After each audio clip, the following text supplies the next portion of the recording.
입니까? 왜 나오죠? 하느님을 경배하고 찬양하기 위해서 성당 나오는 거지, 내 마음의 평화를 얻기 위해서 나오면 완전히 정반대가 돼버려요. 아니, 나 지금 마음 편안하게 미사 때 아무도 안 건드리고 좋은데 왜 날 찌르느냐 이거야. 나 마음 평화롭게 좀 놔둬라 이거야. 나 마음의 평화를 찾고 싶은데 왜 날 찌르느냐, 가만히 놔둬라. 이러면서 이게 그 평화가 깨지는 거죠. 그러니까 누구 위주야? 항상 나 위주야. 하느님 위주가 아니고. 하느님께 기도하는 게 뭐 그렇게 어렵다고. 아무 말이나 하면 되는 걸. 근데 그 용기가 안 나는 거예요. 그나마 우리는 염경기도 우리 잘하는 것 있죠. 염경기도, 아침기도, 저녁기도, 삼종기도, 묵주기도. 내가 아주 사랑하고 좋아하는 신부님이 한 분 계세요. 이 신부님 이름이 이시구 끝자는 삼자예요. 삼자. 근데 이 신부님이 어렸을 때 성당은 다녔지만은 세례를 안 받았어요. 근데 고등학교 3학년 때 세례를 받으면서 갑자기 신부가 돼야 되겠다, 즉흥적으로 이제 생각을 한 거죠. 그래갖고 이제 신학교를, 원래는 세례 받은 지 3년이 지나야지 신학교를 들어갈 수 있거든요. 근데 이제 어렸을 때부터 성당을 다녀서 그런지 본당 신부님이 아주 백을 엄청나게 써갖고 신학교에 들어간 거예요. 어쨌든 뭐 신학교는 들어왔는데 신학교 오니까 당황스러운 게 너무 많더래요. 기도문도 다 제대로 못 외우지. 근데 다른 뭐 신학생들은 서울신학교 다녔는데 다른 신학생 너무너무 잘 외우더래. 제일 당황스러운 게 삼종기도래. 삼종기도. 보면 그냥 서서 그냥 주님의 천사가 마리아께 아뢰니 성령으로 잉태하셨나이다. 애들이 술술술 했는데 자기는 하나도 모르겠더래요. 그럼 맨날 입 다물고 있으니 얼마나 창피해. 내가 이걸 외워야 되겠다. 그래갖고 맨날 화장실 가서 외웠대요. 주님의 천사가 마리아께 아뢰니 성령으로 잉태하셨나이다.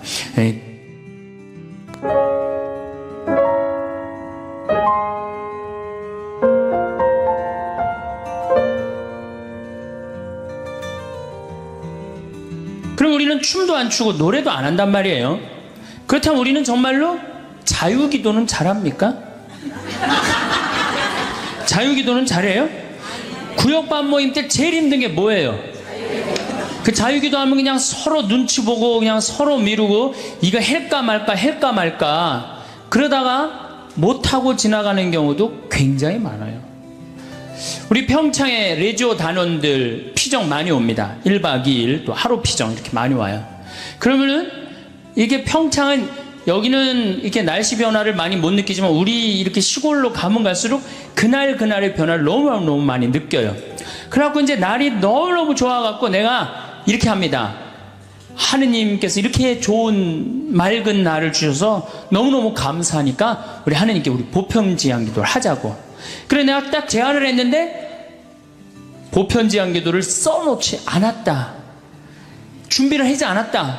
그럼 갑자기요, 찬물 끼얹어 놓은 것 같이 조용해져. 100명이 그냥 기도하자고 그러는데 1분이 지나면요 아무도 기도 안 합니다. 1분 지나고 나면 단장인 책임의식을 느낍니다. 이거 이렇게 해서는 안 되겠다. 신부님이 기도하자는데 책임의식을 느낀 단장이 어떻게 하느냐 하면은 부단장 옆구리를 찌릅니다. 네가 해라 이거지. 그럼 이 부단장이 단장이 시키면 해야 될 거 아니야. 근데 부단장은 어떻게 하냐면은 단장 손을 내칩니다. 왜 하필이면 나냐? 나보다 젊은 서기도 있는데 쟤 시켜라 이거죠. 그러니까 레지오 단원이라고 그러면 기도쟁이 아니에요? 기도쟁이? 그렇죠? 그럼 기도를 잘해야 될 거 아니야. 그런데 자유기도 하나조차도 입을 열어 자신 있게 기도하지 못한다. 그게 무슨 신앙이에요? 제가 아까 얘기했죠? 성당에 왜 나옵니까? 왜 나오죠? 하느님을 경배하고 찬양하기 위해서 성당 나오는 거지, 내 마음의 평화를 얻기 위해서 나오면 완전히 정반대가 돼버려요. 아니, 나 지금 마음 편안하게 미사 때 아무도 안 건드리고 좋은데 왜 날 찌르느냐 이거야.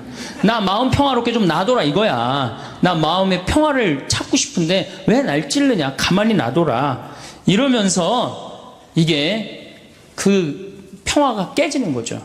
그러니까 누구 위주야? 항상 나 위주야. 하느님 위주가 아니고. 하느님께 기도하는 게 뭐 그렇게 어렵다고. 아무 말이나 하면 되는 걸. 근데 그 용기가 안 나는 거예요. 그나마 우리는 염경기도 우리 잘하는 것 있죠. 염경기도, 아침기도, 저녁기도, 삼종기도, 묵주기도. 내가 아주 사랑하고 좋아하는 신부님이 한 분 계세요. 이 신부님 이름이 이시구 끝자는 삼자예요. 삼자. 근데 이 신부님이 어렸을 때 성당은 다녔지만은 세례를 안 받았어요. 근데 고등학교 3학년 때 세례를 받으면서 갑자기 신부가 돼야 되겠다. 즉흥적으로 이제 생각을 한 거죠.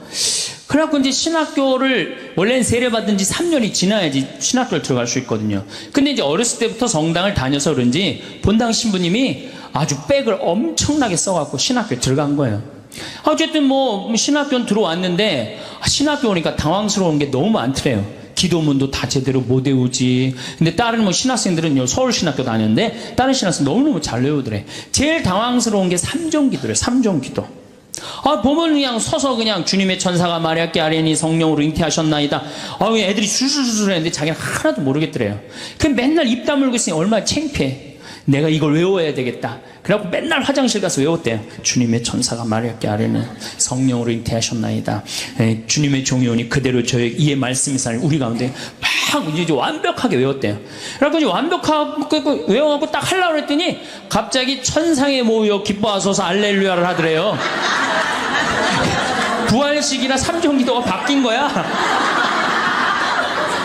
이거 참, 이 신학생도 이렇게 이게 염경기도도 어려우니 자유기도는 천주교 교우들한텐 더 멀고 험한 길이죠. 그러니까 입을 열어서 이게 우리가 자유기도도 못하는 거예요.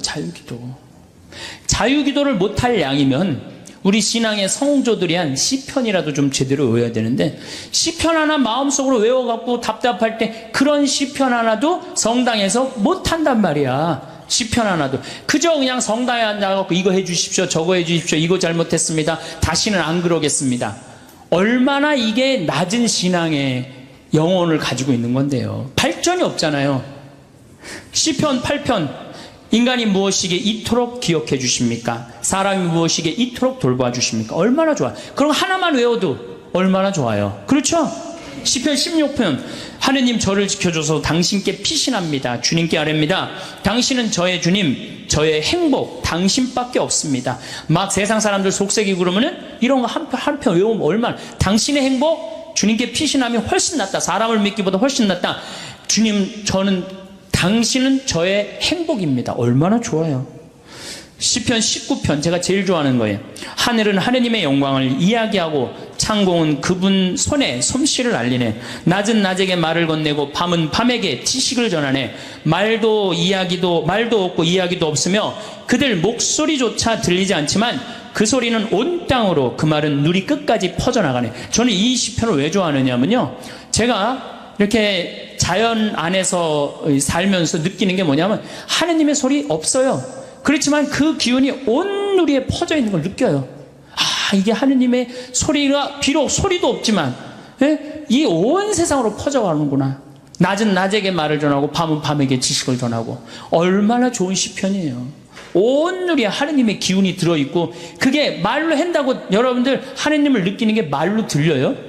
그냥 온몸으로 느끼는 거지, 하느님의 존재가. 이 정말로 좋은 시편이에요. 또 아까도 말했지, 유명한 시편, 정 외울 자신 없으면 이거라도 외워. 주님은 나의 목자, 나는 아쉬울 것 없노라. 푸른 풀밭에 나를 쉬게 하시고 잔잔한 물가로 나를 이끄시어 내 영혼에 생기를 돋주시고 바른 길로 나를 끌어주시니 당신 이름 때문이여라. 이런 거 하나. 그러니까 시편을 늘, 그러니까 의무로 시편을 하지 말고 그냥 하나씩 이렇게 외워둬요. 그러면 신앙에 굉장한 도움이 돼요. 내가 기도하는데도 도움이 되고. 또 제가 서품 때 한 시편이에요. 주님을 찬송하여라, 좋으신 분이시다. 주님의 사랑은 지금 바뀌었는데 옛날에는 주님의 사랑은 영원하시다. 영원한 사랑 얼마나 좋아요. 지금은 주님의 자애는 영원하시다. 이렇게 봐서 공경송에서 내가 주님께 불렀더니 주님께서 응답하시고 나를 넓은 곳으로 이끄셨네. 주님께서 나를 위하시니 나는 두렵지 않네. 사람이 나에게 무엇을 할까 보냐. 주님은 나를 도우시는 분이시니 나를 미워하는 자들을 나는 내려다보리라. 주님께 피신함이 더 낫네. 사람을 믿기보다. 주님께 피신함이 더 낫네. 제후들을 믿기보다. 주님이 최고란 얘기죠. 주님께서 나를 도우셨네. 주님은 나의 힘. 좋잖아요. 주님은 나의 힘, 나의 굳셈, 나의 구원이 되어주셨네. 당신은 저의 하느님, 당신을 찬송합니다. 저의 하느님, 당신을 높이 기립니다. 주님을 찬송하여라. 좋으신 분이시다. 그의 사랑은 영원하시다. 얼마나 좋아요. 이런 거 한두 개는 외워야 될 거 아니야. 10년, 20년 다녔으면. 10년, 20년 다니고 이런 거 하나 못 외우고 그러고 앉아있으면 그게 무슨 신앙의 깊이가 들어가겠어요. 그리고 지금 여기서 아멘, 아멘 하는데 내가 아마 교회 가서 이거 지금 아까부터 한 강의 지금까지 했으면 아멘이 한 100번은 더 나왔을 거야. 이제 조금씩 나오기 시작하네. 이제 아멘이. 저는 미사 때요, 제일 즐거운 시간이 언제냐면 응송할 때예요.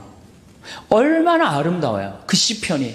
구절구절이 딱 마음에 얼마나. 오늘 여러분들 그 시편, 오늘 미사 시편이 뭐냐면 주님께서 당신 소유로 뽑으신 백성은 행복하여라. 행복하여라. 주님을 하느님으로 모시는 민족. 그분께서 당신 소유로 뽑으신 백성, 주님께서는 하늘에서 살피시며 모든 사람을 바라보시도다. 우리의 영혼은 주님을 기다리니 그분은 우리의 도움, 우리의 방패시로다. 주님 안에서 우리 마음이 기뻐하고 그분의 거룩하신 이름을 우리가 신뢰하는도다. 이 매일 드리는 미사가 기적이요, 아름다운 찬미의 시간이야. 근데 우리가 의식을 하고 드려요, 안 하고 드려요? 의식을 안. 그래서 거의 죽은 전례라고 그러는 거예요. 저는 독서를 읽고 제일 기다려지는 시간이 시편이에요. 그래서 사회자가 그걸 하지만 전 속으로 합니다. 전 2번 정도를 봐요. 너무 소중하니까. 그런 시편을 매일매일 우리는 하고 있단 말이야. 매일매일 소중한 시편을 하고 있는데 시편 시간만 되면 교우들이 지루해한단 말이야. 이게 언제 끝나나. 그러니까 미사의 의미, 내가 미사가 찬미 드리는 시간이고 찬양 드리는 시간이고 시편의 의미를 깨달으면은 미사 처음부터 끝까지가 마땅하고 옳은 일입니다. 이게 저절로 나온다니까요. 미사 끝나고 나면 정말 나 오늘 하나님께 경배 드렸어, 찬양 드렸어. 성가도 틀려도 제일 크게 부르고 얼마나 좋아요. 그러면 우리가 자유기도도 못해. 그렇다고 시편 기도도 잘 못해요. 그럼 묵상 기도는 잘해요? 묵상 기도. 그래도 제일 잘할 수 있는 것 중에 하나가 묵상 기도예요. 천주교 교우들이 나도 이제 기도 좀 마음 잡고 한번 해봐야 되겠다. 그래서 성당에 가갖고 이제 마음 잡고 탁 조용한 깜깜한 데서 딱 앉아갖고 기도를 하기 시작했어. 주님, 오늘 아침부터 내가 잘못한 게, 우리는 무조건 잘못한 것부터 시작하죠. 하느님께 감사하고 찬양하고 그 다음에 잘못한 걸 생각해야 되는데 우리는 성당에 앉자마자부터 아침부터 내가 누구 마음 상처 준 건 없나 이런 거 생각하고, 그러니까 찬양이 자꾸 밀리는 거야. 제일 먼저 기도는 뭐부터 해야 돼? 찬양부터 해. 하느님 아버지, 오늘 밥 세끼 먹게 해주셔서 감사합니다. 내가 당신 은총 속에서 살게 해주셔서 감사합니다. 이렇게 감사한데 내가 당신의 은혜 속에서 살면서도 그 은혜에 보답하지 못하는 부분들이 있습니다. 이렇게 해야 되는데 우린 무조건 내 잘못부터 일단 생각을 하는 거예요.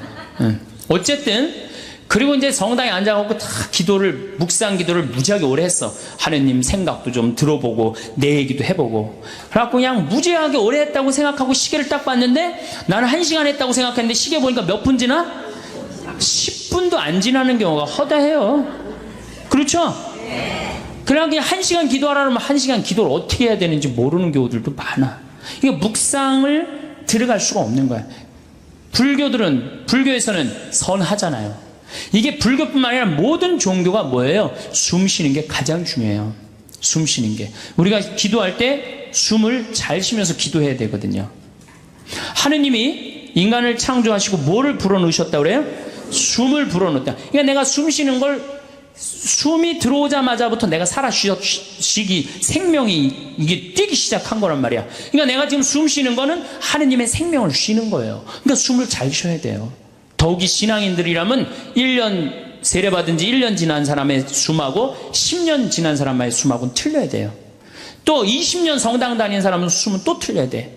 1년 지난 사람은 숨을 1초에 한 번 쉰다면 10년 지난 사람은 10초에 한 번 쉴 줄 알아야 돼요. 그만큼 숨을 잘 쉬어야 돼. 숨을 쉴 때는 코나 입으로 해갖고 심장으로 해서 비장으로 해서 대장으로 해서 간으로 해서 폐로 이렇게 이런 공간으로 이렇게 다 구석구석에 숨을 다 넣어줘야지 이 안에 생명, 하느님의 생명이 살아 숨쉬는 거예요. 그런데 우리 천주교는 10년을 다니든 20년을 다니든 숨 제대로 쉬어요? 여기 자매님들 부부싸움 할 때 숨 쉬고 싸워요? 어떻게 싸워요? 숨을 목에다가 걸어놓고 싸우죠? 그래갖고 어떻게 따다다다다 하잖아. 당신이 뭐 나한테 해준 게 뭐 있어? 시집어갖고 그냥 1시간 동안 목에다 걸어놓으니까 1시간 정도 지나면 얼굴이 어떻게 돼요? 빨개져. 여기만 그 숨이 꽉 찬 거예요. 이게 여기 다 내려갔다 올라와야 되는데, 그러니까 1시간 동안 숨을 안 쉬면 어떻게 돼? 이 아래가 죽는 거예요. 공기가 안 들어가는데, 하느님의 생명이 안 들어가는데 살을 것 같아요? 죽을 것 같아요? 죽어요. 그래서 화병이 걸리는 거예요. 여러분들 중에 막 속이 답답하고 막 여기가 막 계속 아프고 땡기고 이러는 분들 있죠? 왜 그럴 것 같아요? 숨을 안 쉬고 살아서 그래요.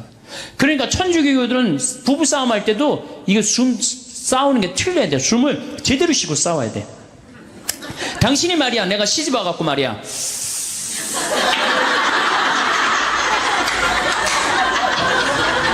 해준 게 뭐가 있어? 외식을 한번 시켜줬어? 여행을 한번 시켜줬어? 이 정도는 돼야지 도인이라고 그러는 거예요.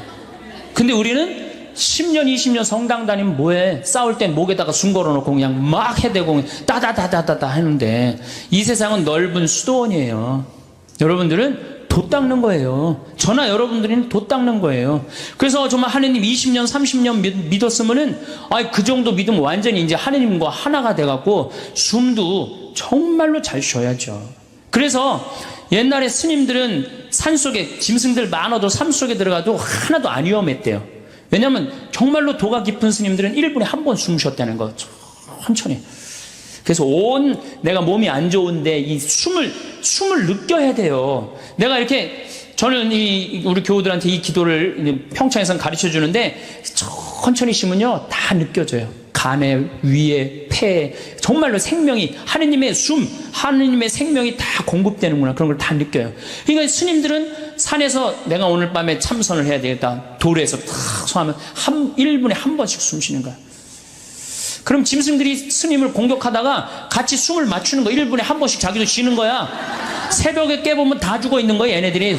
숨을 제대로 못 쉬어갖고. 그러니까 옛날에 스님들은 아무리 깊은 산 속에서도 위험하지가 않았다는 거예요. 그게 도로 가는 길이에요. 근데 우리는 뭐야? 우리는 춤도 안 춰, 노래도 안 해, 자유기도도 할 줄 몰라, 시편도 외울 줄 몰라, 그렇다고 묵상기도도 할 줄 몰라. 아니, 성당에서 맨날 기도와 열심히 하라고 그러는데 도대체 어떻게 해야 되는 거야? 기도하는 방법을 알려줘야 될 거 아니야. 아니, 고기 잡으려면 고기 잡는 법을 알려줘야 될 거 아니야. 생전 기도하는 법을 안 가르쳐줘요. 그리고 맨날 기도하라고 그래. 뭘 하라고 그러는지 몰라도 그냥 맨날 기도하시오. 어떻게 해라는 거야? 첫 번째 조건은 숨 쉬는 거예요. 모든 종교가 깊은 묵상, 명상으로 들어가기에 첫 번째 조건이 뭐예요? 숨을 쉬는 거예요. 그래서 여기 가장 쉬운 건 천천히 들이쉬고 참았다가 천천히 내뱉는 거예요. 그게 되면은 마음이 안정이 돼요. 그렇게 한 15분 정도 하고 나면은, 그 다음에는 참 고요해져요. 고요해지면 그때는 하느님의 소리를 들을 수 있는 거예요. 내가 막 정신이 없고 막 닭똥집도 생각나고 막 화도 나고 그러는데 하느님의 소리가 들릴 것 같아요? 안 들릴 것 같아요? 안 들립니다. 내가 완전히 고요한 상태, 엘리야가 고요한 상태에서 하느님을 만났듯이 나도 완전히 고요한 상태에서 하느님을 만나야 돼. 그러려면 1시간 정도 걸린단 말이에요. 이거 그냥 앉자마자 이렇게 잘못하고 뭐하고 내가 참았는데 이번엔 못 참겠고 이러다 보면은, 내가 얘기를 하다 보면은 이게 기도가 아니고 일방적으로 떠들다 가는 거예요. 기도는 하느님의 소리를 듣는 거예요. 듣는 게 기도예요. 들으려면 어떻게 해야 돼? 내가 고요한 상태, 다른 어떤 것도 나를 건드리지도 못하는 상태, 그래야지 영원한 하느님을 조금이라도 느낄 수 있고 맛볼 수 있죠. 그러니까 앞으로는 부부싸움 할 때도 어떻게 해? 숨을 쉬면서 싸우란 말이에요. 숨을 쉬면서. 그러면은, 여보, 당신 성당 열심히 나가더니 완전히 이제 당신 달라졌네. 얼굴이 빨개지더니 이제 얼굴도 편안하고 싸울 때. 그리고, 이거 당신 뭐 1시간 막 10분이면 다 쏟아낼 얘기를 1시간에 천천히 하니까 나도 마음이 그래 내가 잘못한 것 같아 이러지. 이건 말할 시간도 없이 그냥 다다다다다다 해대면은 성당 단위나 많아져. 그렇죠? 여러분들은 넓은 수도원에 사는 구도자들이에요. 저도 마찬가지고. 그러니까 이제는 숨을 잘 쉬시기 바랍니다. 어떻게? 당신이 말이야. 내가 시집 와갖고 말이야.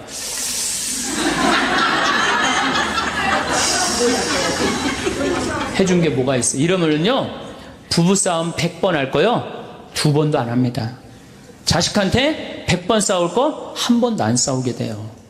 그래야지 마음에 평화가 오는 거예요. 평화는 저절로 찾아오는 게 아니에요. 수많은 과정 끝에, 맨 끝에 누가 기다리고 있어? 평화가 기다리고 있는 거예요. 평화가.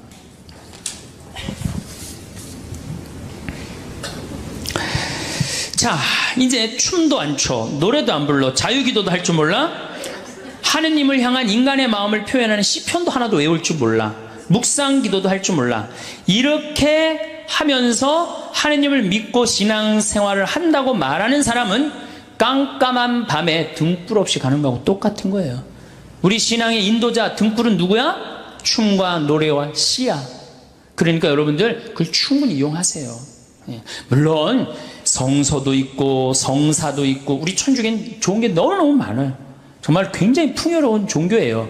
그런데 거기에 맞춰서 이게 성사와 성서가 살아 숨쉬려면 누구의 도움이 필요해? 춤과 예술이 필요하다는 얘기. 한마디로 쉽게 얘기하면은, 그래서 교회에서는 예술가들을 무시하면 안 돼요. 그림 그리는 사람, 춤추는 사람, 노래하는 사람, 시 쓰는 사람들 귀하게 여겨야 돼요. 그걸 귀하게 여기는 공동체만이 영적으로 드러높일 수가 있는 거예요. 자, 이제 그렇다면 남은 건 그림이야, 그림. 근데 이 천주교가 그나마 버티는 게 뭐 때문에 버텨? 그림 때문에 버티는 거. 그림 때문에. 제가 입고 있는 이 복장, 이게 뭐예요? 그림이야, 그림. 여러분들 신부님이 수단 입고 있는 거, 제의 입고 있는 거, 그림이에요, 그림 아니에요. 다 그림이에요. 사람이 시각적으로요, 그렇게 거룩해 보이는 건 굉장히 도움을 많이 받는 거예요.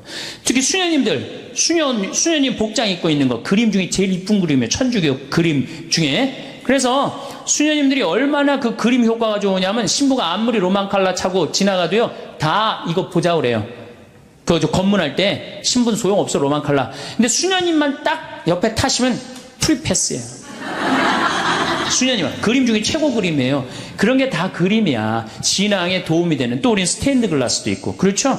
스테인드 글라스도 있고. 천주교가 그나마 그림 때문에 이게 영적인 거룩한 그 느낌을 많이 가질 수가 있는 거예요. 성당도 영적으로 그림, 예술적으로 얼마만큼 잘 짓느냐에 따라서 우리들이 알게 모르게 신앙에 도움이 굉장히 많은 거예요. 강당 들어가는 거하고 성당 들어가는 거 느낌이 어때요, 여러분들?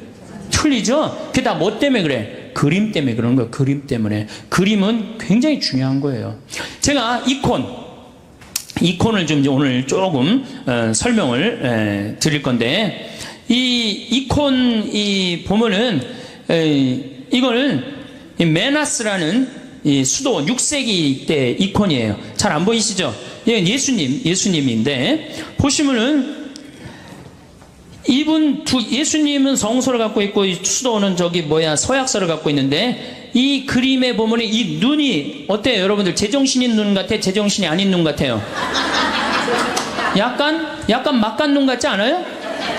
저는 이 그림 참 좋아합니다. 왜냐하면 우리가 하느님을 믿는 사람들, 하늘로 향하는 사람들은 눈이 어때야 돼? 약간 맛이 가야 돼요. 우리는 어디를 향해야 돼? 하늘로 향하려면 눈을 약간 들어 올려야지. 그래야 맛이 가야 돼요. 신학교에서 보면은 그런 애들이 있어요. 그래서 걔네들 별명이 뭐냐? 쌍뚜수라, 쌍뚜수. 걔네들은 눈을 이렇게 들고 다녀요. 하느님을 계속 생각하느냐고. 그런데 만약에 내 눈이 판교의 땅을 사면 뛸까, 동탄의 땅을 사면 뛸까, 이렇게 세상적인 눈을 반짝반짝하고 그러면서도 하느님을 믿는다면 아니죠. 우리는 이미 어디를 향하는 사람들이야? 하늘을 향하는 사람이야. 정말로 먼 데를 보는 눈이어야 돼요. 그래서 눈이 이렇게 맛이 간 거예요. 굉장히 좋은 의미가 있는 거예요. 또 예수님이 이 수도원 원장 어깨에 어떻게 손을 얹고 있죠. 이게 뭐냐 하면은 친구야, 친구. 여러분들 친한 친구끼리 어떻게 하지? 어깨 동무하죠? 예수님 우리 어깨 동무. 이게 루브르 박물관에 있는 이콘이에요. 어깨, 나의 친구가 되어주시는 예수님. 얼마나 좋아요. 이 그림만 보고 있어도 그냥 마음이 편안해진단 말이야. 이런 그림이 집에 걸려 있어야지. 근데 내가 가정방문 가면 이런 성화 하나도 안 걸려 있고, 어떤 집은 맥주 회사에 그 여자가 막 쫙 이렇게 막 이러는 거, 그냥 그런 거 걸려 있어. 그 집이 거룩할 것 같아, 안 거룩할 것 같아요? 내가 신앙생활할 때 우리 가정을 어떻게 꾸미느냐, 그것도 굉장히 중요한 거예요. 그래서 여러분들 이런 이콘 사셔서 좀 걸어 놓으세요. 제발. 그 집안을 거룩하게 꾸미는 것도, 그것도 그림이에요. 그림. 초도 좋은 것도 사놓고, 성모님도 이쁜 성모님 사놓고, 거기도 초 켜놓고, 이콘도 이게 집에 이 정도 집에 벽에 걸어놔도 돼. 요즘 다 집들이 크더라고. 가정방문 다녀보니까 얼마나 좋아요. 요거는 돌아온 탕자. 잘 안 보이시죠? 네, 평창에 오세요. 네, 평창에 오면은 이걸 놓고 기도하니까. 이거는 돌아온 탕자예요. 이건 람브란트라는 분의, 이건 상테페테르부르크의 카잔 성당에 있는 이콘이에요. 여러분들 이 탕자, 예수님이 탕자 얘기를 했지만 저는 이 탕자가 참 나쁜 놈이라고 생각해요. 아버지가 살아있는데 재산 달라고 그랬잖아요. 그렇죠? 보통 재산은 언제 우리가 달라고 그러죠? 돌아가실 때 달라고 그랬는데 살아있을 때 달라고 그래. 살아있을 때 달라고 그러고 어떻게? 이걸 갖고 나가서 흥청망청 썼어요. 그리고 돌아올 때 왜 이 아들이 돌아와요? 배가 고파서 돌아옵니다. 뭐라 그래? 아버지 집에 먹을 거 많은데. 그리고 돌아오는 거예요. 그런데 이 아버지는 그런 아들이 돌아온 것 자체만 해도 좋아요, 안 좋아요? 좋았던 거예요. 그래서 맨발로 쫓아나와갖고 아들을 끌어안는데, 이 아버지가 지금 장님이에요. 눈을 감고 있어요. 어떻게? 네가 무슨 죄를 져도 돌아만 온다면 내가 너를 받아주마. 그리고 끌어안아. 눈 감아주마. 얼마나 좋은 그림이에요. 그 다음에 손은, 한 손은 엄마 손, 한 손은 아빠 손이야. 아버지의 강인함으로, 어머니의 따뜻함으로, 이젠 다시는 너를 세상 밖 죄악으로 난 너를 내보내지 않겠다. 딱 끌어안아주는 거예요. 얼마나 이 품에 안겼을 때 얼마나 좋겠어요. 우리도 정말 세상 막 돌아다니다가 아버지 생각나고 돌아오면 아버지가 어떻게 해? 언제든지 이렇게 안아주시고 끌어안아 주신단 말이야. 이 띠를 뚫어서 죄 진 사람들, 다리는 신발 다 떨어져 갖고, 그런데도 이 아들을 받아들인단 말이야. 그랬더니 큰 아들이 막 화를 내고 어두움 속에서 있어. 여러분들 마음 안에 미움, 질투, 시기가 있다면 여러분은 항상 어디 속에서 살 것 같아요? 어둠 속. 기쁨으로 나올 수가 없어요. 기쁨으로 나올 수가 없어요. 그러니까 우리가 살아가면서 항상 기쁘게 살아야 돼. 기쁘게 살려면 누굴 미워하면은, 미워하는 것도 습관이에요. 어떤 사람 보면 어떤 사람은 신학교 때도 어렸을 때 보면 주위 애들 막 욕했는데 아직도 만나도 욕해. 그 습관이에요, 습관. 근데 사람 안 미워하는 거 습관 들이면요, 세상 편안해요. 사람은 막 누군 왜 저러냐, 누군 왜 저러냐, 그런 거 신경 안 쓰고 살면요, 세상 편안해요. 근데 큰 아들은 그걸 못했기 때문에 어둠 속에 있는 거예요. 어둠 속에. 여러분들 혹시 지금 어둠 속에 계신 분들 혹시 안 계세요? 빨리 빛으로 나오세요. 아버지의 빛으로. 이 그림만 봐도 우리가 기도할 수 있는 거예요. 이 그림만 봐도. 자, 그 다음에 이쪽 그림은 나의 왼편을 바라보시는 예수님이야. 왼편. 예. 이 왼편을 바라보시는 예수님, 이 그림도 전 참 좋아해요. 왜 좋아하냐면은 사람들은요 항상 오른편을 좋아합니다. 잘생기고 유명하고 높고 권력이 있고 그런 거 좋죠? 여러분들 혹시 무슨 장관 알고 있다면 나 그 사람 알아, 나 그 사람 밥 먹어서 무지하게 자랑하잖아요. 그렇죠? 유명한 사람 알고 있으면은, 그리고 멋있고 잘생긴 사람 좋아하게 돼 있어, 사람은 항상. 그런데 인간은 참 묘해요. 갑자기 그런 사람이 갑자기 흠이 하나 잡혔어. 그러면 그걸 핥히는 게 인간의 습성이에요. 끄집어내고. 아무도 나를 이해하지 못할 때 성당 앞에 가서 앉을 때 누가 나의 왼편을 바라봐줘요? 예수님만이 나의 더럽고 추악하고 정말로 드러내기 창피한 거를 예수님은 따뜻한 눈으로 바라봐 주신단 말이에요. 그러니 이 그림이 얼마나 좋은 그림이에요. 언제나 나의 단점을 얘기할 수 있는 그분, 얼마나 좋아요. 그림. 그래서 우리가 그림이 좋은 거예요. 이거는 내 발을 씻기신 예수님 얘기죠. 그렇죠? 예수님이고 베드로예요. 그런데 여러분들 발을 씻긴다. 뭐 우리가 전례적으로도 발 몇 번 씻겨보고 그랬죠? 그런 경험 있죠? 이스라엘에서 발을 씻긴다. 이건 종이 최고 밑으로 내려간 거예요. 얼마나 그 척박한 땅에 먼지가 얼마나 많아요. 그런데 베드로의 발을 씻긴다. 그런데 예수님의 얼굴이 베드로한테 안 가 있고 어디가 있냐면 베드로의 발에 입을 맞추고 있어요. 정말 예수님은 낮출 때까지 낮추고 계신 거예요. 그러니까 너무 감격한 베드로가 예수님을 끌어안죠. 자, 생각해 보세요. 내 친구가 돼서 어깨동무를 해주고, 내가 잘못할 때 돌아오면 끌어안아주고 눈 감아주고 나의 왼편을 바라봐 주시고 내 발을 씻겨주신 예수님, 이 예수님한테 우리가 할 일이 뭐가 있을까요?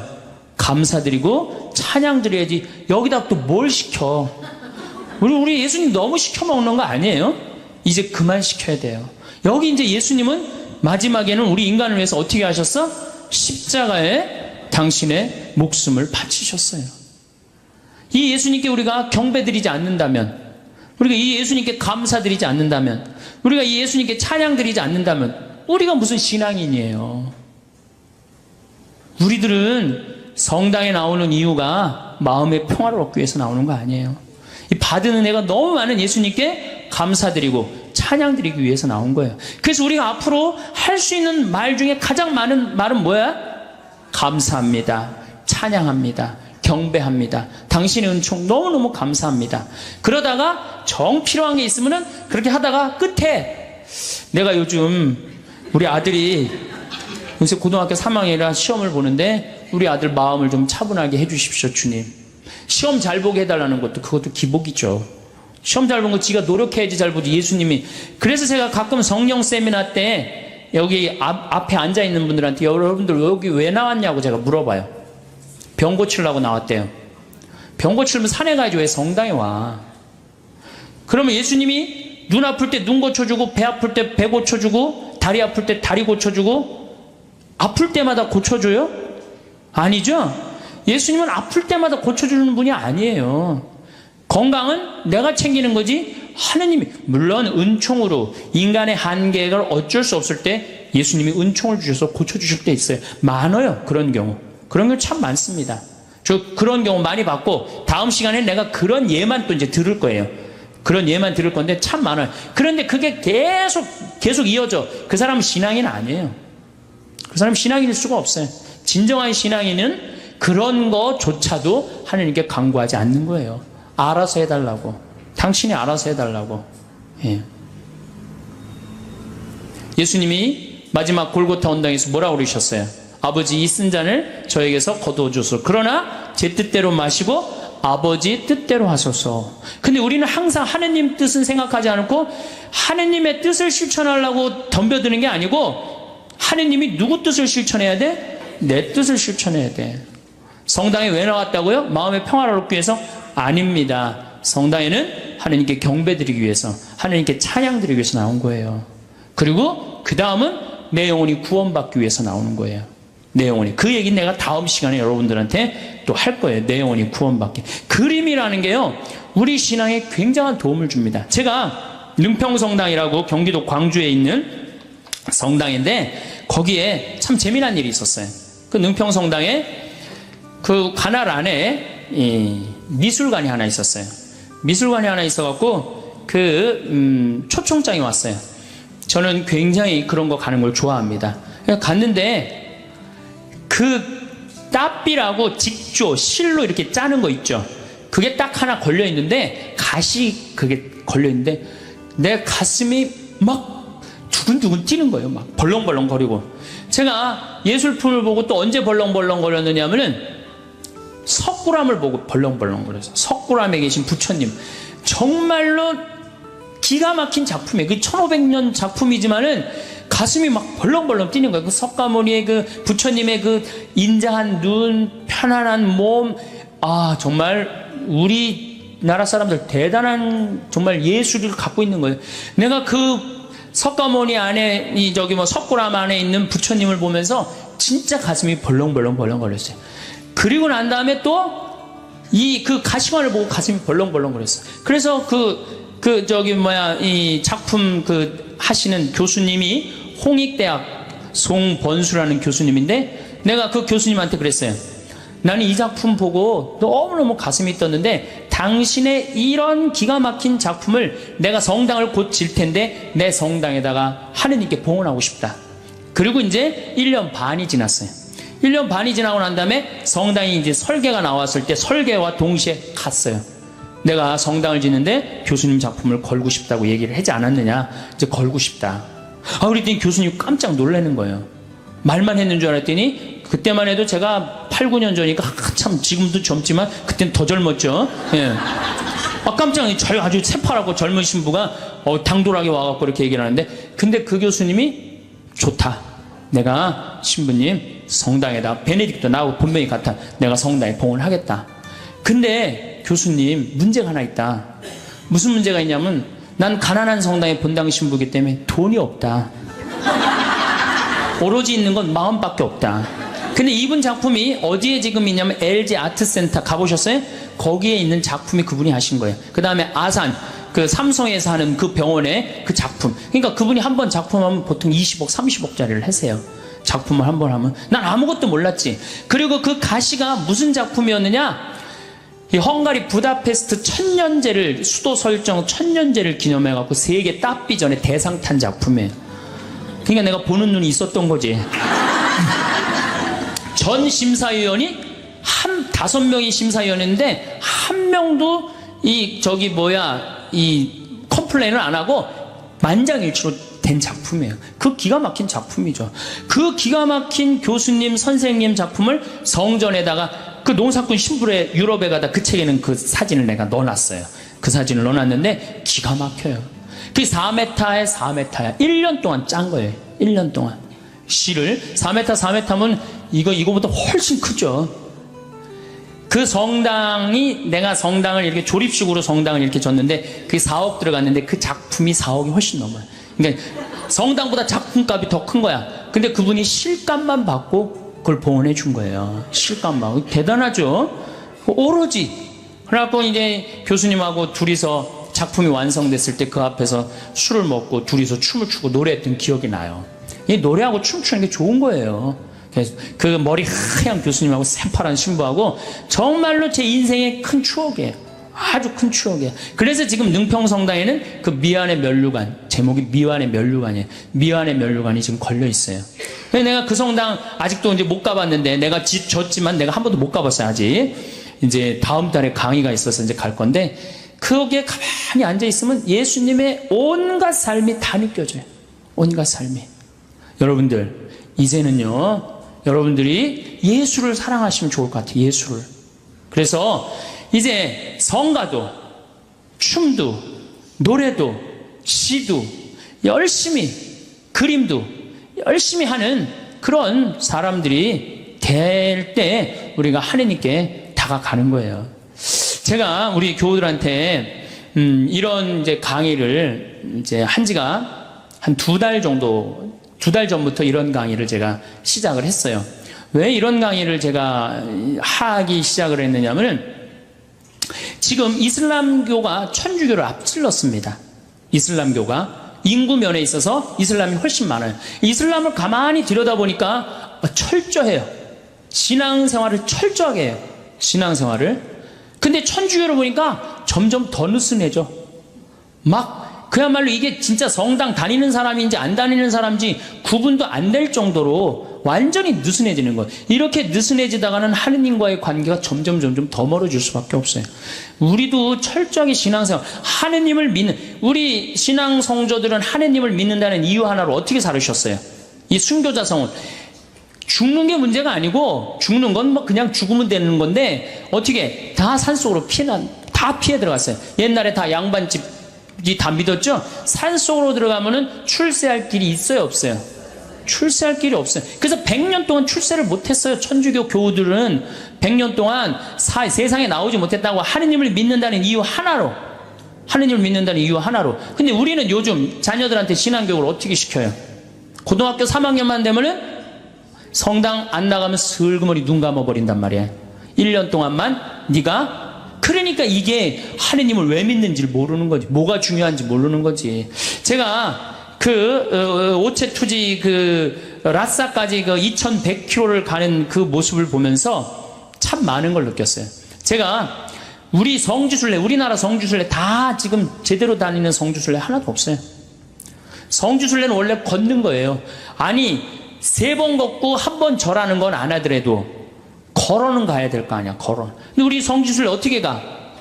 버스 타고 씩 가갖고 거기서 미사 1번 하고 설명 안 하고 밥 먹고 씩 돌아오잖아요. 거기에 감동이 있을 것 같아요? 감동이 있을 수가 없어요.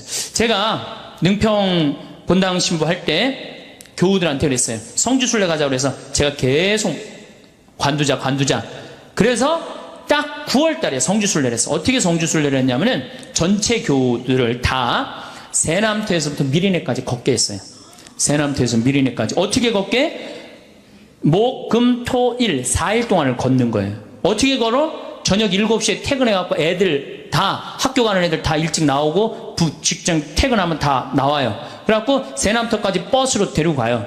그 세남터에서부터 과천 남태령 걸어갖고 과천 지나갖고 인도건 성당 거기까지 딱 가니까 새벽 2시야. 그럼 그때 또 관광버스 타고 집으로 가는 거예요. 다음날 아침 일어나갖고 다 출근하고 애들 학교 다 가. 다음날 또 저녁 7시에 인도건서부터 또 걷는 거예요. 인도건서부터. 그래갖고 인도건부터 하우연 성당 해갖고 이 능평 우리 성당 있는 데까지 또 오는 거예요. 우리 성당이 김대원 신부님이 시신이 지나갔던 데거든요. 시신이 지나갔는데 거기서 이제 또 헤어지는 거예요. 새벽 2시에 마지막 기도하고 그 다음에 이제 토요일 날은 2시부터 밤 10시까지 양지까지 우리 성당 광주에서부터 양지까지 걷는 거예요. 전체 교우가. 그리고 이제 주일날은 이제 전체 교우들 하루에 300명 400명씩 걸었으니까 우리 교우가 2000명밖에 안 됐거든요. 그냥 다 걸은 거지 교우들은. 그래갖고 이제 마지막 날은 양지에서부터 삼도고개 넘어가고 미리네 이제 김대원 신부님 무덤 앞에 가갖고 무릎을 꿇고 다 신부님 앞에서 조배를 하는데 다 우는 거예요. 교우들이. 그게 성지순례라는 거예요. 그게. 우리 너무 쉽게 신앙생활해 요즘. 그냥 거저하는 거 거저.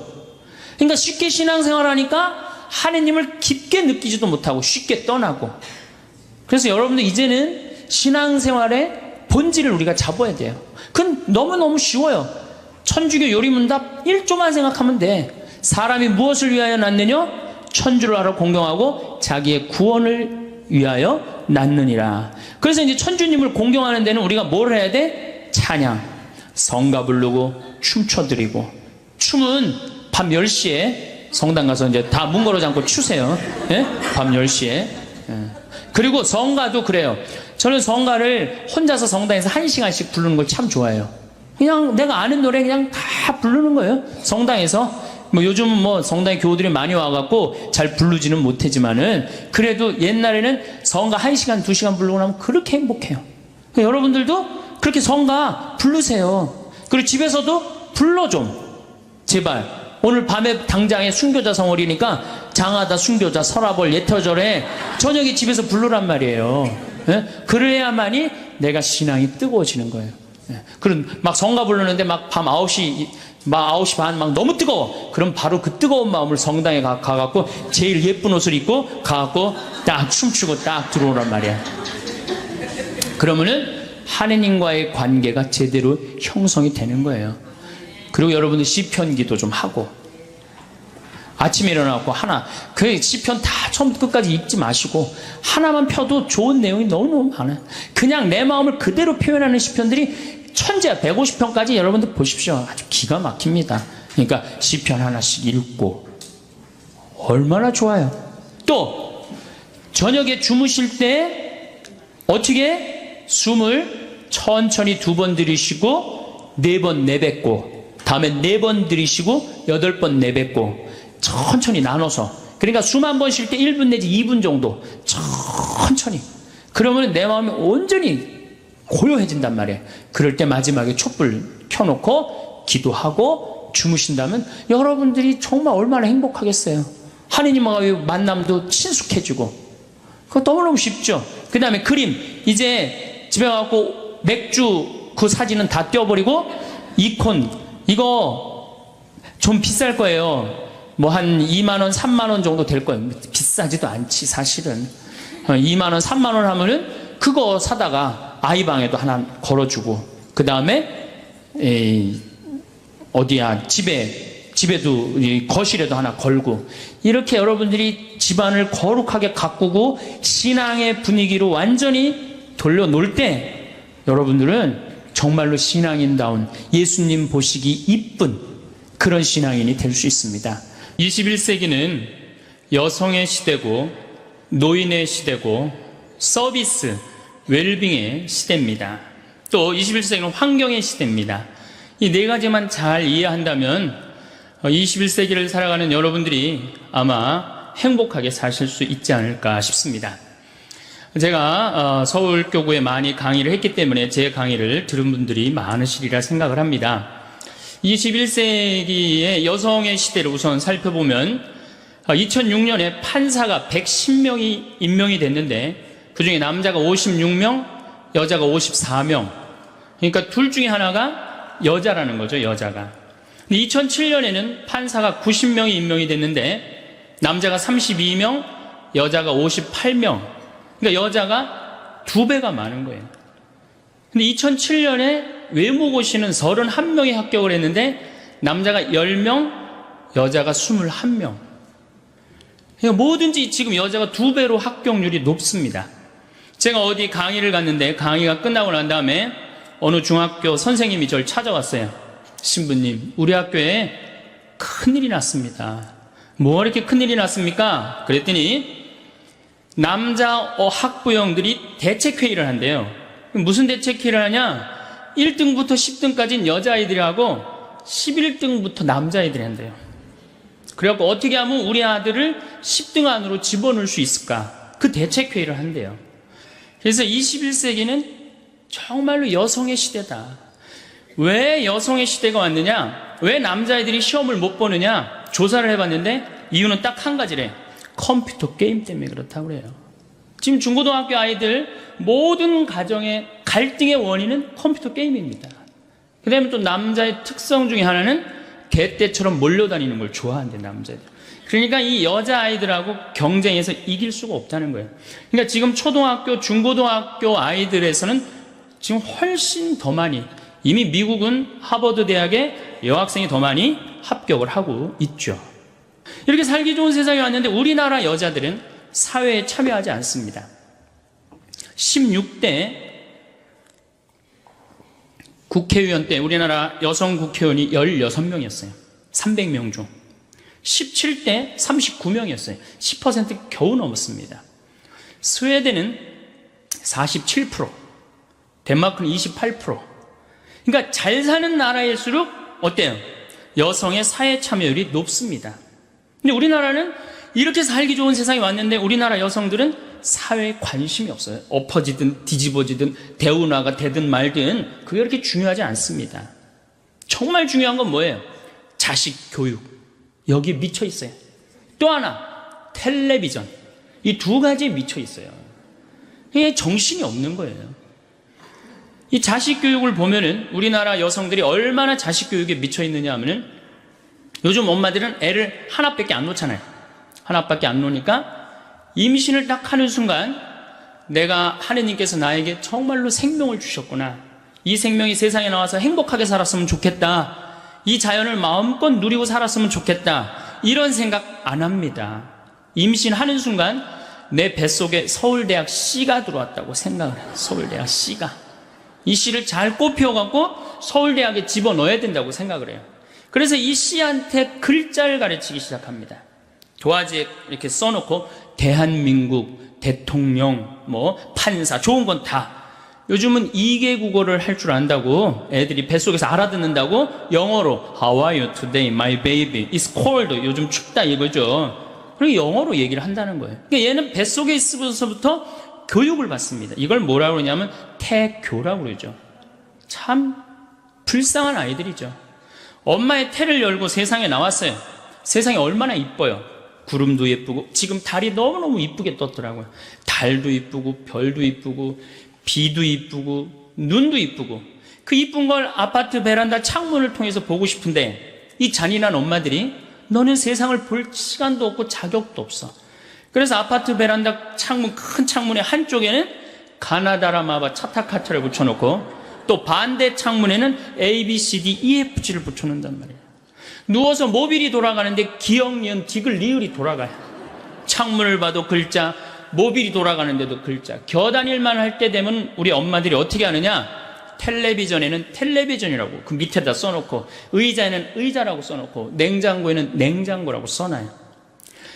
어딜 가도 글자니까 요즘 애들이 몇 살에 한글을 띄냐면 5살이면 한글을 띱니다. 모르는 글자가 없어요. 우리 생태마을에 이 아빠 캠프를 옵니다. 아이들이 5살 어린이집 아이들이 보편제한 기도를 읽어요. 그게 기가 막히잖아요. 천재 아니야, 천재. 저한테 데리고 옵니다. 여러분들 40대 넘은 분들 중에 혹시 글 띄고 학교 들어가신 분들 계세요? 전 초등학교 1학년 내내 빵점 받았어요. 받아쓰기. 글이 뭔 줄 알고 들어가요. 어느 날 어머니가 여기 수건 달아주니까 이게 학교 가는 건가 보다 하고 갔죠. 근데 그런 엄마가 내 아이가 5살 때 한글을 띄었다. 흥분됩니까? 안 됩니까? 흥분되죠. 저한테 데리고 옵니다. 신부님, 우리 애가 천재인가 봐요. 왜요? 텔레비에 나오는 글자 모르는 글자가 없어요. 안수기도 축복기도 해달라는 거죠. 천재한테. 그럼 내가 걔 머리에 손을 얹고 뭐라고 기도를 하냐면은 이제 네 인생은 쫑났다. 내가 이렇게 기도해줘요. 이 5살 때는 고정적인 개념을 가르쳐주면 얘가 똑똑 바보가 된다고 그래요. 글자는 잘 알지만 다른 걸 전혀 모른다는 거예요. 똑똑 바보가 되는 거예요. 그리고 나중에 이제 누구 인생도 같이 쫑납니까? 엄마 인생도 같이 쫑나는 거예요. 아, 천재인 줄 알고 초등학교에 넣어놨더니 남들하고 섞어놓으니까 어때요? 똑같네. 불안하고 초조하죠. 그러니까 학원에 보내기 시작해. 속셈 학원, 뭐 나눗셈 학원, 뭐 영어 학원, 뭐 요즘 서당도 있어요. 서당, 뭐 태권도 학원, 뭐 애가 무슨 실험 도구 대상도 아니고 얼마나 불쌍해요. 그래갖고 초등학교 끝나면 이제 중고등학교 때 전쟁을 합니다. 아이랑 학원에 가느냐 안 가느냐. 신부님은 애를 안 낳아서 모르지만 이게 너무는 이게 안 됩니다. 이게 그럴 문제로 끝나는 게 아니에요. 어쨌든 울며 불며 달래갖고 서울대학은커녕 무슨 저 지방에 무슨 제3대학에 이제 들어갔어요, 얘가. 그래갖고 얘가 졸업을 해갖고 취직을 했어요. 장가까지 보냈네? 그럼 부모 역할 다 한 거야, 안 한 거야? 다 했죠? 부모 역할 다 했으면 어떻게 해야 돼요? 줘야지. 부모 역할 다 했으면. 근데 이 21세기에 정말 심각한 문제는 뭐예요? 안 죽는 거예요. 이게 안 죽어요. 2006년 여성 평균 연령이 82세입니다. 대개 장례미사 할 때 보면 90세입니다. 재수 없으면 100살까지 산다는 얘기에 여러분들 전부 다. 제가 본당 신부할 때 요한나라는 열심한 자매가 있었어요. 이 자매가 애를 넷을 낳았어요. 누가 봐도 이 자매가 정말로 효녀. 그래갖고 이 자매를 보고 입교하는 교우들도 참 많았어요. 근데 이 자매가 나한테 와서 신세한탄할 때 보면 신부님, 시집살이 하기 너무 힘들대요. 왜 힘드냐? 우리 시어머니, 시아버지는 아침, 점심, 저녁 3끼를 다 따뜻한 밥을 원한대요. 3끼를 다. 그러니 8명 밥을 아침, 점심, 저녁으로 한다고 생각해 보세요. 얼마나 힘들어요. 그래서 내가 우리 할아버지 할머니들을 모시고 온천을 간 적이 있어요. 온천을 이제 가서 제가 우리 요셉 할아버지가 그때 73살이었어요. 73살이요. 할아버지, 왜 집에서 밥을 3끼를 꼭 다 드셔야 되느냐? 한 끼는 좀 노인정 가서 드셔라. 가서 좀 고수도 치고 친구들하고 놀고 그래야지. 며느리가 무슨 징역 사는 것도 아니고 하루 종일 집에 매달려서 시어머니 시아버지 뒷바라지라는 거 너무 힘들지 않느냐. 며느리도 아침 식사 이렇게 설거지 끝내고 학부형도 만나고 다니고 싶은데 좀 다니게 하면 얼마나 좋으냐.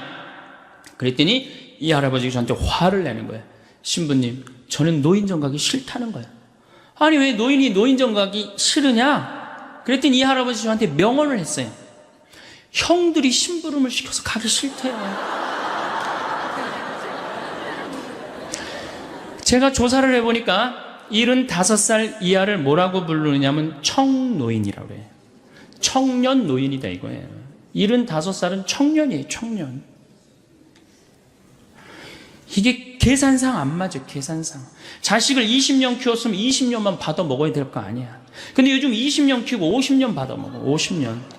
그러니 자식들도 지치는 거예요. 지치는 거예요. 여러분들 생각해 보세요. 집에 내가 30살까지 키워놨는데 40이 돼도 장가 안 가고 빈둥빈둥 거리는 놈이 있으면 미워요, 안 미워요? 밉죠? 반대로 한번 생각해 보세요. 아니, 우리 엄마가 8, 90이 됐는데 죽지도 않고 그냥 뒷방에서 빈둥빈둥 거리면 자식은 믿겠어요, 안 믿겠어요? 이게 여러분들만 이게 안 죽는 게 문제가 아니라 우리 신부들도 안 죽는 게 문제입니다. 우리 신부들도 안 죽어요. 제가 신부 될 때 수원교회 은퇴사제가 딱 한 분이 계셨어요. 근데 지금 19분이에요. 이분들이 우리 은퇴금을 다 썼어요. 지금 우리 은퇴사제들 제가 보기에는 한 80으로 늘려야 되지 않을까.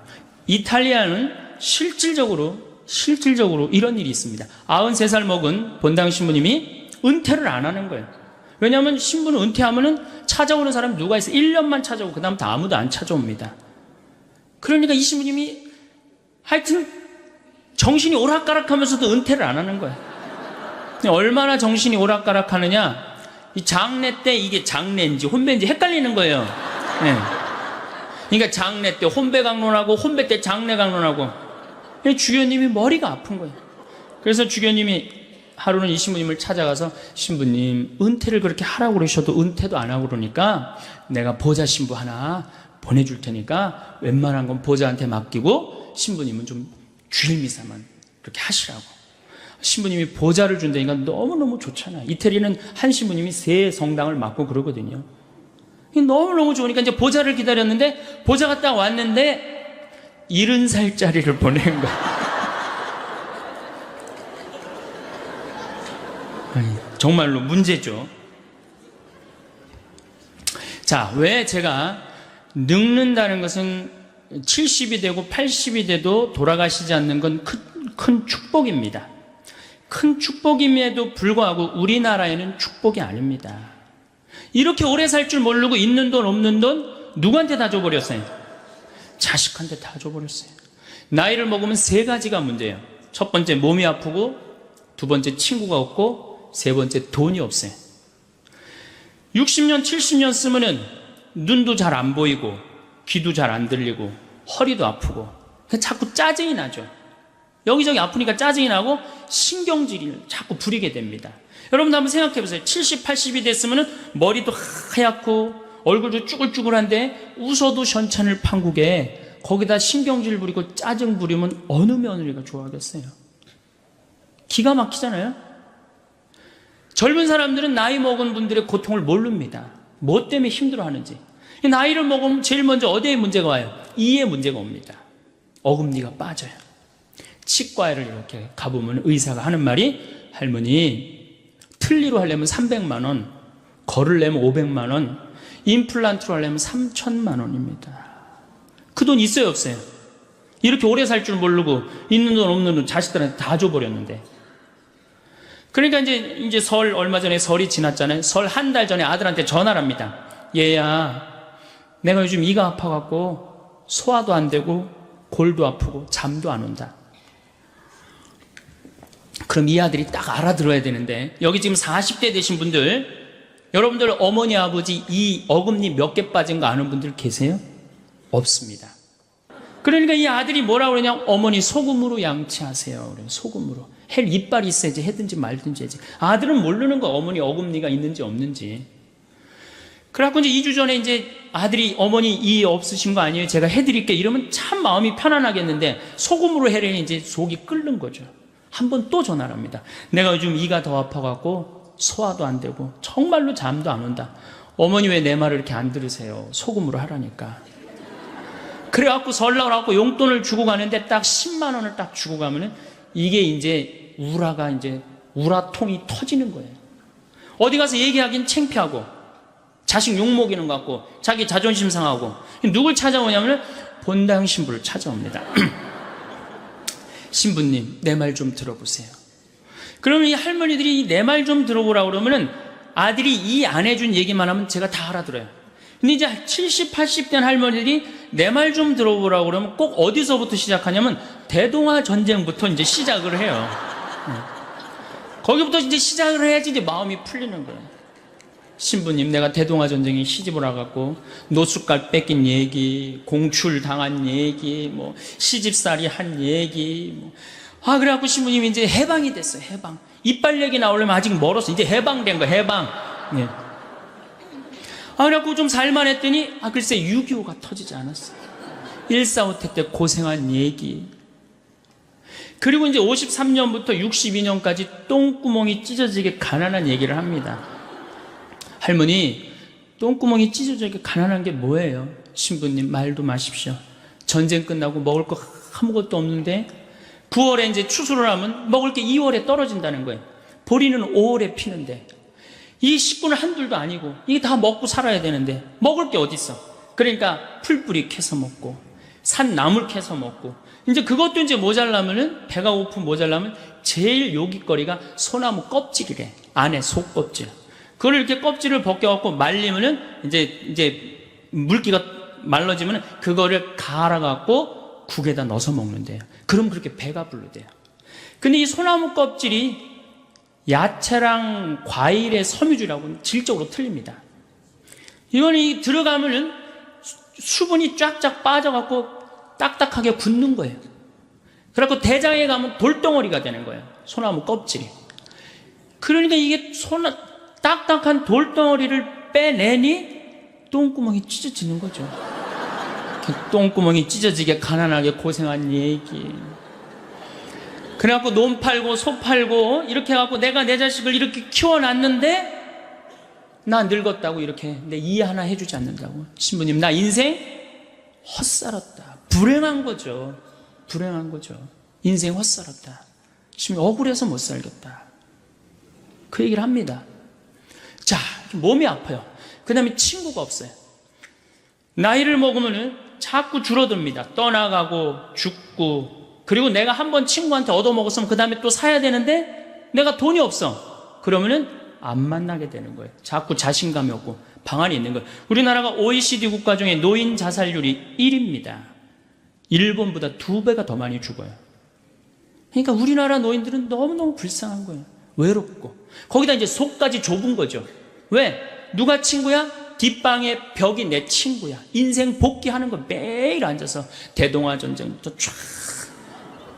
그러니 한숨 한 번 쉬고 벽 한 번 쳐다보고 한숨 한 번 쉬고 그러니까 속 좁죠. 짜증 부리죠. 신경질 부리죠. 얼굴 쭈글쭈글하죠. 머리 하얗죠. 이런 시어머니 90까지 모시고 산 며느리 있으면은 장례미사 끝나자마자 본당 신부가 할 일이 있습니다. 교황청에 연락해서 그 며느리 바로 시성식 해줘야 돼. 대단한 며느리입니다. 대단한 며느리. 끝으로 돈이 없어요. 이게 제일 문제입니다. 나이를 먹어갖고 돈이 있으면은 어떻게 해요? 절대 괄시 안 받습니다. 근데 돈이 없으니까 한 60, 70까지는 효심으로 하지만 80, 90 넘어가면 효심으로 못 합니다. 그땐 사랑으로 해야 되는데 우리는 사랑도 없어요. 사랑도. 제가 이 불란서 쌍젤리제 거리를 이렇게 밤에 가보니까 거기에 쫙 있는 분들이 할머니들밖에 없어요. 할아버지들밖에. 와인 한 잔 시켜갖고 탁 팔짱 끼고 나와서 음악 듣고 집시들이 연주하면 1유로 탁 내고 젊은 사람 하나도 없어요. 젊은 사람. 작년에는 제가 재작년이네. 오스트리아 비엔나를 갔다 왔어요. 갔다 왔는데 거기 비올라 공부하는 친구랑 제일 맛있는 음식점이 시청 근처래요. 그래서 거기 가서 먹자. 17명이 밥을 먹는데 15분이 할머니, 할아버지. 2명만 젊은 사람이에요. 야, 젊은 사람이 다 어디 갔느냐? 신부님, 제가 밥 먹고 젊은 사람이 있는 데를 알려드리겠습니다. 밥을 먹고 공원을 딱 갔는데 거기에 젊은 애들이 우유 하나, 빵 조각 하나로 전심을 때우는 거예요. 그 젊은 애들 천재. 우리나라 명동은 어떻습니까? 누구 천재예요? 이게 뭐가 잘못된 거죠. 젊은 애들이 돈을 벌었어요. 사회를 위해서 공헌한 게 있어요. 근데 이 정말로 평생 이 나라를 위해서 공헌하고 돈 벌고 자식 키운 할머니 할아버지는 명동에서 찾아볼 수 없고 젊은이만 득실득실하니 이 나라 거꾸로 가는 거 아니에요? 우리나라 노인들은 어디 가면 볼 수 있어요? 파고다 공원에 가면 볼 수 있어요. 완전히 거꾸로 되어 있는 거예요. 완전히. 그러니까 이게 문제죠. 여러분들 뭔가 심각한 걸 못 느껴요? 지금 우리 사회가 이게 뭔가 뒤집어져도 완전히 뒤집어진 거 못 느끼세요? 자식들한테 그렇게 잘해주는 나라 없어요. 일본만 해도 대학 들어가면 아버지가 손을 잡고 은행에 갑니다. 누구 이름으로 대출받아요? 아들 이름으로 대출받습니다. 그래갖고 얘가 대학을 졸업하면 자기 월급에서 갚는 거예요. 근데 우리는 장가갈 때가 다 해줘. 1억 7천이 들어간대요. 그러니까 있는 돈 없는 돈 다 주고 난 다음에 그냥 죽으면 서로 속 편하고 상당히 좋은데 다 주고 난 다음에 안 죽는단 말이야. 50년 동안 안 죽어요. 반평생, 반백년. 이 소중한 인생을 우리는 다 날린단 말이야. 그러니까 우리나라는 행복지수가 178개국 중에 102개국, 102등이에요. 경제는 세계 10위라고 그러는데 행복지수는 왜 100등이 넘어갈까요? 태어나자부터 공부하죠. 입시지옥에 시달리죠. 부모들은 아파트에, 애 학원비에, 등록금에, 노인들은 있는 돈 없는 돈 자식들한테 다 줘갖고 행복하지 않아요. 그럼 정말로 성당에 오면 행복하냐? 여러분들 성당에 오면 어떻게 행복하세요? 제가 항상 이렇게 강의를 다닐 때 보면은 이상한 대답이 나와요. 지금과 같은 대답이. 저는 그렇게 생각하지 않아요. 천주교 컨셉은 우울이에요. 천주교 컨셉은 행복이 아니에요. 천주교 컨셉은 우울입니다. 개신교는 찬양, 기쁨, 감사, 영광, 알렐루야, 아멘이에요. 근데 우리 천주교는 참회의 절, 양심 성찰, 봄판공, 가을판공, 십자가의 길, 요즘 지내는 사순식이야. 이 컨셉은 우울입니다. 우울. 우리는 우울해야 돼. 우울해야 돼. 우리는 기쁘면 안 돼요. 성당 나오면 기쁠 게 뭐 있어요? 우선 여러분들을 부르는 용어 자체가 참 여러분들 보면 전 참 신앙의 신비를 많이 느껴요. 용어 자체가 뭐냐? 신자야. 이거 뜻을 풀이하면 믿을 신의 놈자자예요. 그럼 신자 여러분 그러면 뭐라고 그러는 거예요? 믿는 놈들 여러분 이러는 거예요. 그래도 좋고 행복하다고 이렇게 성당에 꽉 찬 거 보면 성령의 역사가 아니면 불가능하죠. 개신교는 뭐라고 부릅니까? 성도라고 그래요. 거룩한 무리 여러분, 믿는 놈들 여러분, 거룩한 무리 여러분. 틀리지 않아요? 예? 뭔가 여러분들 제가 21세기는 서비스의 시대, 웰빙의 시대라고 하는데 서비스가 되지 않는 공동체는 망하게 돼 있어요. 그런데 이게 믿는 놈들 여러분 그러고 있으니 개신교는 성도 여러분이라고 있는데 불교는 불자라고 그래요. 불자, 부처님의 아들. 그래서 불자님이 가능한 거예요. 절에는 불자님 그러죠? 부처님의 아드님. 여러분들 신자님 이런 소리 들어본 적 있어요? 들어본 적 없죠? 그러니까 이 불자님들은 이런 극 서비스를 받으니까 시주를 하면 얼마를 하느냐? 한 번 하면 10만 원에서 100만 원 합니다. 거룩한 무리들은 한 번 하면 1만 원에서 10만 원 합니다. 믿는 놈들은 1,000원만 하면 되는 거야. 그러니까 천주교 교우들 헌금 안 낸다고 욕할 필요 하나도 없다는 거예요. 정말로 우리 교회가 교우들을 정말로 감동을 시켜주고 서비스를 해준다면은 전 교우들 헌금 많이 된다고 믿습니다. 네. 그래서 이 로리 베리 존슨이라고 최고 경영자 CEO라는 책을 쓴 개신교 미국의 그 컨설팅 회사 사장이 있어요. 그분이 예수님이 서비스의 CEO라는 거예요. 섬김의 CEO. 예수님이 이 세상에 오셔서 뭐라 그랬어요? 나는 섬김을 받으러 온 것이 아니라 섬기러 왔다. 마태복음 20장에 나오는 얘기예요. 또 마태복음 23장에 너희 중에 높은 자리에 앉고 싶으면 어떻게 해라? 낮은 자리에 가서 섬겨라. 이게 예수님이 마지막 날 그것도 모자라서 최후의 만찬 때 내 뜻을 이 친구들이 모르면 어떻게 할까? 마지막으로 보여주신 행동이 제자들의 발을 씻겨주는 거예요. 종이 돼서 섬긴 거예요. 내가 너희들을 섬겼듯이 너희들도 서로 어떻게 해라? 섬겨라. 그런데 우리는 섬기는 모습을 어디 가도 볼 수가 없어요. 우리 교회는 명령하고 통치하고 다스리는 면이 훨씬 큽니다. 섬기는 것보다는. 저는 얼마 전에 개신교 목사님들 헌금 무슨 세금 안 낸다고 막 큰 교회들 막 두들겨 저기 막 언론에서 그랬죠? 막 두들겼죠? 그런데도 거기에 3만 명, 5만 명 왜 맨날 올까요? 와서 행복하기 때문에. 내가 목사님이 그러는 거 상관없어요. 내가 와서 너무너무 행복해. 너무너무 기뻐. 그들은 일주일 내내 스트레스를 받아도 교회 가면 그 스트레스를 다 풀어. 근데 우린 일주일 내내 스트레스 받아도 성당 가도 또 스트레스 받는 경우가 많다 이거예요. 신부님 강론이 참, 뭐 저도 신부지만은 좀 그렇죠? 네. 우리 여기 대부분이 지금 여성들인데, 시아버니 호랑새요, 시어머니 꾸중새요, 동생 하나 한림새요, 한량새요, 신우 하나 뾰족새요, 시아집이 뾰중새요, 남편 하나 미련새요, 자식 하나 우는새요, 나 하나만 썩을 셀새. 이 며느리들이 이렇게 스트레스를 받고 살아요. 귀 먹어서 3년이요, 눈 어두워서 3년이요, 말 못해서 3년이요. 석삼년을 살다 보니 배꼽 같던 내 얼굴 호박꽃 다 되었네. 3단 같던 내 머리 비사리 춤이 다 되었네. 비단 같던 내 고운 손결 오리발이 다 되었네. 이게 우리 며느리들의 아픔이고 고통이에요.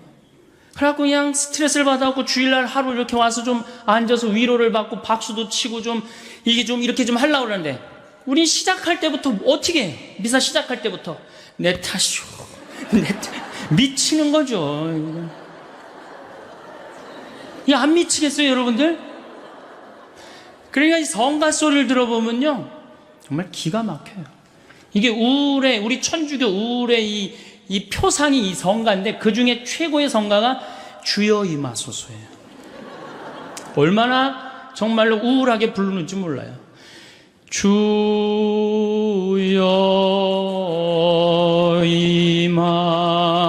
임하소서.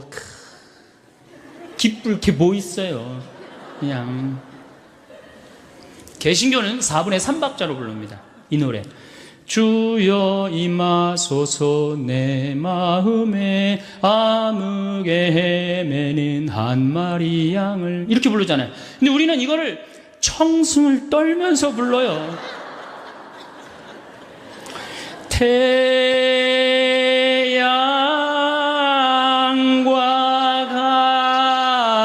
같으신 사랑, 이거 뭐 여기에 무슨 뭐 찬양이 있고 경배가 있고 영광이 있어요.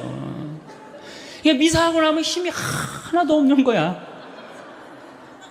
일주일 내내 스트레스 받고 성당에 와서도 완전히 그냥 뭉개지고 가는 거예요. 그러니까 제 말은 천주교의 기본 컨셉은 우울이다 이거예요. 우울. 그럼 우울의 극치가 있어요. 성지순례입니다. 이게 우리 천주교 성지순례, 이게 많이 바뀌어야 되는 건데, 5월이나 9월달에 성지순례를 가요. 그렇죠? 5월이 얼마나 계절이 예뻐요. 장미 만발하고 정말 꽃 철쭉 막 펴있고, 얼마나 이게 가슴이 막 이렇게 봄처녀 이렇게 뛰듯 뛰어요. 그래서 성지순례를 가요. 9월달에 코스모스 만발할 때 성지순례를 갑니다. 그 레지오에서 이제 성지순례를 가요. 관광버스를 타고 가는 거예요. 하늘은 파랗고 정말 만물이 이제 뭐 생동하는 계절에 성지순례를 가는데, 마음에 맞는 자매하고 또 같은 차에 타게 됐어. 옷도 예쁘게 입고 막 돈 이렇게 주머니도 차고 이렇게 간식도 찾는데, 레지오 단장이 딱 보니까 이게 너무 들떴어. 우리 기본 컨셉은 우울인데. 그럼 이제 버스에 올라타면 바로 묵죽 꺼내라 그래, 묵죽. 그래갖고 꼭 이 고통의 신배를 이제 시작하네. 뭐 예수님 뭐 가시관 쓰심을 묵상합시다, 뭐 두들겨 맞으심을 묵상합시다, 뭐 피땀 흘리심을, 이렇게 오단하고 나면요, 하늘이 파랗게, 뭐가 지금 파래. 지금 예수님이 지금 십자가에 올라갔다 내려왔는데. 그것만 해도 제가 보기엔 충분해요. 그런데 이제 솔매를 이제 성지순례를 가면 이 또 누가 사회자가 김대건 신부님의 생애를 또 읽기 시작하네. 이게 또 할아버지는 감옥에서 매 맞아 죽고, 아버지는 신부님 유학 중에 목 잘려서 순교하시고, 엄마는 거지가 돼서 떠돌아다니고, 신부님이 1836년에 그 오천리길을 다리를 뭐 이렇게 하면서, 또 중간에 누가 죽냐면 최 프란치스코가 죽어요. 친구 신하승. 친구 죽지. 유학 중에 아버지가 순교를 하십니다. 어머니는 어디가 있는지도 모르고. 이 어린 소년이 마음이 얼마나 아프겠어요. 그걸 이제 구구절절히 읽으면 관광버스 안에 한숨 소리가 이제 나오는 거예요. 아유, 우리 신부님, 불쌍한 신부님. 그래갖고 이제 신부님이 이제 조선에 이제 부제 때 이제 이렇게 입국을 해서 보니 참 조선교회가 기가 막히잖아요. 신부 없이 39년에 다 돌아가셨으니 목자 없이 몇 년을 지낸 거예요. 성사를 했나, 미사를 영했나, 세례를 받았나. 그런데 빨리 내가 이 신부님들을 모셔와야 되겠다. 배를 타고 떠나는데 12m짜리 배를 타고 떠납니다. 이 어부들이 김대건 신부님이 해양법을 아는 줄 알았어요. 근데 김대건 신부님은 저쪽으로 가면 중국일 거다. 그리고 떠난 거예요. 그러니 고생을 얼마나 했겠어요.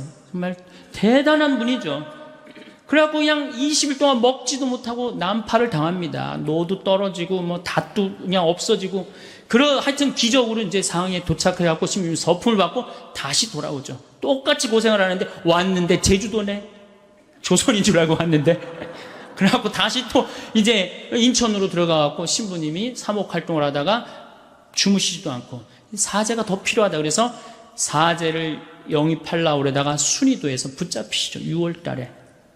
6월 달에 붙잡혀하고 9월에 순교를 하는데, 이 젊은이가 관아에서 라틴어 하지, 불어 하지, 중국어 하지, 우리나라 말 하지, 이런 인재가 어디 있어요? 그러니까 회유를 해도 신부님, 우리 대장 예수님 이러면서 교우들 보아라. 난 이제 하늘나라로 간다. 이렇게 굳건한 신앙을 가졌으니 신부님을 때리죠. 때리니까 6월에서 9월에 순교하니 여름을 지나잖아요. 허벅지에 구더기가 나고 그냥 정말로 고생을 하죠. 그래갖고 신부님이 9월 16일 날 세남토에서 순교를 하시는데 이렇게 순교를 하십니다. 어느 쪽으로 되면 잘 자르겠느냐, 이쪽으로 되면 잘 자르겠느냐, 저쪽으로 되면 잘 자르겠느냐. 그래갖고 12휴강의 칼에 8번째 칼에 신부님이 떨어지셨다. 그런데 여러분들은 뭐 하는 거냐? 이렇게 훌륭한 신앙 성도를 모시고 사는데 주일미사를 제대로 나오냐, 선교를 제대로 하냐. 그럼 교우들은 또 고개 팍 숙이고 우울 컨셉으로 나가는 거죠. 자, 장하다 순교자 합시다. 장하다 장송, 그러니까 장례차가 가는 거야. 관광버스가 아니라. 그러다 어느 사이에 이제 그렇게 하다 보면 성지에 도착을 합니다. 그럼 시키지 않아도 십자가의 길 알아서 해요. 이제 십자가의 길 끝나고 밥을 먹는데, 이 사회자, 이 단장이 보기엔 좀 미안하다면 1년에 한 번 나오는 건데 술을 먹이기 시작해요. 한 잔씩 먹으라고. 갈 때는 거룩한데 올 때는 이상한 모습이 나옵니다. 갈 땐 분명히 장하다로 갔는데 올 땐 차차차로 오는 거예요. 이게 우리 한국 천주교의 모습이에요. 한국 천주교의 모습. 개신교는 처음부터 거룩하게 가서 끝까지 거룩하게 옵니다. 중간에 뭐 노래하고 박수치고 춤추고 없어요. 왜? 이미 교회에서 다 했기 때문에 이건 성주순례로 끝나는 거예요. 우리는 한 번도 한 적이 없어. 이제 1년에 유일하게 한 번 스트레스 풀 수 있는 시간은 돌아오는 길이야. 그 시간은 광란의 시간이 돼야지 스트레스를 푸는 거예요. 미치는 거죠. 통제가 안 돼요. 그 시간에는. 뭐 화장실 갈 때도 춤추고, 제가 이렇게 성주순례 다닐 때마다 저 사람이 저런 끼가 있는 줄은 꿈에도 몰랐다. 그런 사람이 참 많아요. 1년 내내 고개 숙이고 다니니까 얌전한 줄만 알았지. 제가 하여튼 그 초년도에 어느 본당에 보좌신부를 했었어요. 보좌신부를 했는데 굉장히 13,000명 본당이었어요. 7개 꿀이야. 7개 꿀이야. 이제 그 성지순례, 여성 꿀이야가 성지순례를 하는데 관광버스가 10세대가 가는 거예요. 10세대가. 근데 이제 보좌신부랑 가고 싶은 거예요. 꼬시는 거예요. 신부님 우리랑 성지순례 가요. 난 싫습니다. 그때만 해도 대단했거든요. 요즘은 좀 덜하지만. 왜 가기 싫습니까? 아니 갈 땐 거룩한데 올 땐 너무 정신이 없어서 난 싫다. 걱정하지 말고 그런 일이 있어도 우리가 막아주겠다. 네 알겠습니다. 갔어요. 갈 땐 정말 거룩하게 가더라고요.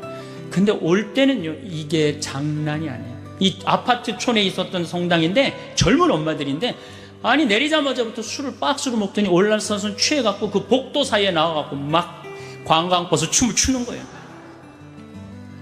막 오르니까 젊은 보좌 신부랑 춤을 추고 싶은 거예요. 끌고 나가려고 그러는데 단장님들이 막았어요. 저 맨 앞자리에 앉았고 결국은 끌려 나갔어요. 저는 춤출 줄 모릅니다. 신부님 걱정하지 마세요. 우리가 다 알아서 할 테니까. 어떻게 알아서 해요? 내 손을 붙잡더니 막 추는 거예요. 한 5분 정도 이제 자매님들하고 춤을 춰갖고 이제 들어오려고 그랬더니 어딜 들어가니 오늘은 안 된다. 내 이 양복 뒷덜면 힘이 왜 이렇게 좋아? 그러니까 갈 때는 자매님들인데 올 때는 아줌마로 변합니다. 아줌마로. 그래갖고 좀 앞에서 막 춤을 추면 저 뒤에서 뭐라고 그러냐? 야 니네만 신부님 데리고 놀지 말고 뒤로 좀 보내. 앞에서 뒤까지 그냥 통제가 안 돼요. 통제가. 근데 저는 충분히 이해를 해요. 아니 더 심하게 놀아도 전 된다고 생각해요. 더 심하게. 어쨌든 경찰이 뭐 있다 그래도 앉지도 않아요. 보라고 그러고 막. 그런데 성당 도착 2km 전에 기적이 일어납니다. 누가 갑자기 마이크를 잡더니 하늘에 계신 우리 아버지 이러면요 자기 자리로 다 뛰어들어가. 알아서. 난 하늘에 계신 우리 아버지가 그렇게 전능한지 그때 알아봐요. 네. 은총이 가득하신 마리아 하면은 이제 머리를 쓰다듬습니다. 머리를 성모님 마음을 가라앉혀 주죠. 영광이 하면요 다시 우울 컨셉으로 돌아갑니다. 아니 누가 하느님을 믿으면서 그렇게 우울하라고 그랬어요? 누가 하느님을 매일 성체를 영하면서 누가 그렇게 우울하게 살라고 그랬어요? 여러분들 예수님께서요 첫 강론, 당신이 구원 사업의 첫 강론이 뭐였느냐 하면은 구약성서는 해지 말아라, 이거 하면 안 된다, 저거 하면 안 된다, 이렇게 하면 안 된다, 맨 해지 말아야 했는데 예수님의 첫 강론은 뭐였냐면 해라요. 해라. 어떻게 해라? 행복해라. 첫 강론이 산상설교예요. 행복해라. 마음이 가난한 사람들 행복해라. 마음이 온유한 사람들 행복해라. 마음이 깨끗한 사람들. 첫 강론이 행복해라라는 강론이면 예수님이 우리에게 주고 싶었던 건 뭐였을까요? 행복입니다. 우리는 하나님을 믿으면서 행복해야 돼요. 근데 그놈의 행복은 다 2000년이 지나고 난 다음에 어디 가고 우리는 우울만 남아 있습니까? 5장 8절에 뭐라고 그러시냐면은 너희는 기뻐하고 즐거워하여라. 하늘나라에서 받을 상이 크다. 이 기가 막힌 예수님의 강론을 우리는 왜 까먹고 사는지 몰라요. 이걸 이어받은 사도 바오로가 데살로니가전서 5장 16절에 뭐라고 그래요? 항상 기뻐하시오. 항상 감사하시오. 항상 기도하시오. 이랬잖아요. 근데 우리는 늘 우울해요. 그래서 이게 지금 3시간짜리 강의인데 제가 1시간으로 줄인 겁니다. 그럼 지금부터 신부님 어떻게 하면 행복하면 됩니까? 10가지를 제가 말씀을 드리겠습니다. 첫 번째, 운동해라. 이게 건강이 최고입니다. 여러분들 하느님 이렇게 믿는다고 열심히 기도한다고 건강해집니까? 천만에요. 운동해야 돼. 운동. 스트레칭을 하든 수영을 다니든 30분을 걷든. 근데 내가 이 평창에 살고 있는데 시골 사람들보다 도시 사람들이 더 오래 살아요. 왜 더 오래 살까요? 운동해서. 여러분 운동하십시오. 혹시 여기 몸 아픈 분들 성당에 나가면 나을까? 물론 하느님이 은총 주면 낫죠. 그 전에 운동부터 하세요. 뼈 아픈 분들 수영장 다니세요. 몸 아픈 분들 여기저기 결린 분들 스트레칭 하십시오. 벤자민 플랭클린이라는 사람이 있어요. 미국의 독립의 그 선언문을 기초한 사람이에요. 이 사람이 유명한 말을 했으면 여러분 많이 들었어요. 재산을 잃으면 조금 잃은 거고 명예를 잃으면 반 잃었고 건강을 잃으면 다 잃었다. 다 잃는 거예요. 아프면은 다 소용없어요. 다 소용없어요. 그러니까 운동해라. 두 번째, 감사해라. 우리 천주교 교우들이 제일 못하는 것 중에 하나가 감사야, 감사. 얼마나 감사해. 하나님이 물도 공짜로 주셨죠. 공기도 공짜로 주셨죠. 햇볕도 공짜로 주셨죠. 이 은총 속에 살아가면서도 왜 우리 감사하지 못해요? 저는 매일 평창에서 수원에 있는 어머니 아버지를 향해서 절합니다. 나 빚 없이 꾸김살 없이 키워주셔서 감사합니다. 또 여러분들 제 목소리 좋죠? 얼굴은 씹다 뱉은 수제비 같이 생겼어도 목소리 하나는 나 참 좋게 낳아주셨어요. 그래서 목소리 좋게 낳아주신 것에 대해서 항상 감사해요. 내가 가지고 있는 좋은 거를 늘 발견하려고 해야지 내가 가지지 않은 거를 바라면 불행합니다. 동탄에 땅 사둘 걸 내가 왜 그걸 못 사뒀을까? 집에 갖고 매일 하면은 그 땅이 생깁니까? 안 생깁니다. 내가 가지지 못한 건 여러분들 욕심을 내면 안 돼요. 항상 내가 가지고 있는 것에 대해서 감사해야 돼요. 여러분들 아이가 첫 걸음 걸었을 때 행복했어요, 안 행복했어요? 그것만 기억하라는 거예요. 지금 흰 눈동자 95%, 까만 눈동자 5% 뜨고 확 막 댐비고 소리 지르는 거 그걸 생각하지 말고.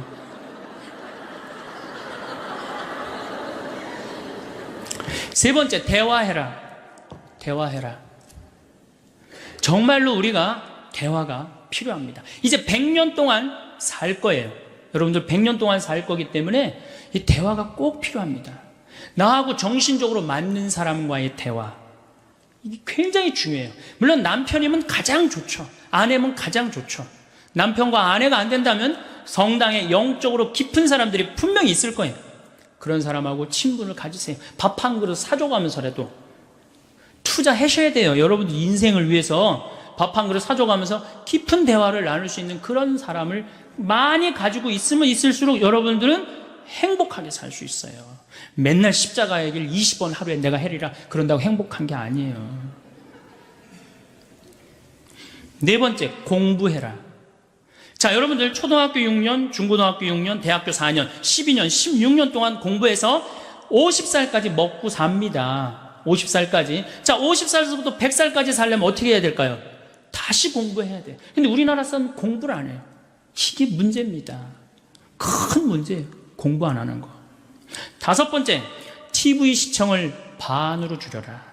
지금 이 평화방송 중계하고 있는 걸로 알고 있는데 텔레비전이 문제 중에 문제입니다. 현대의 하느님이 누가 하느님이에요? 우리 예수님이 하느님이에요? 저는 예수님이 하느님이라고 생각하지 않아요. 텔레비전님이 하느님이라고 생각해요. 여러분들 거실 정가운데 누가 모셔져 계세요?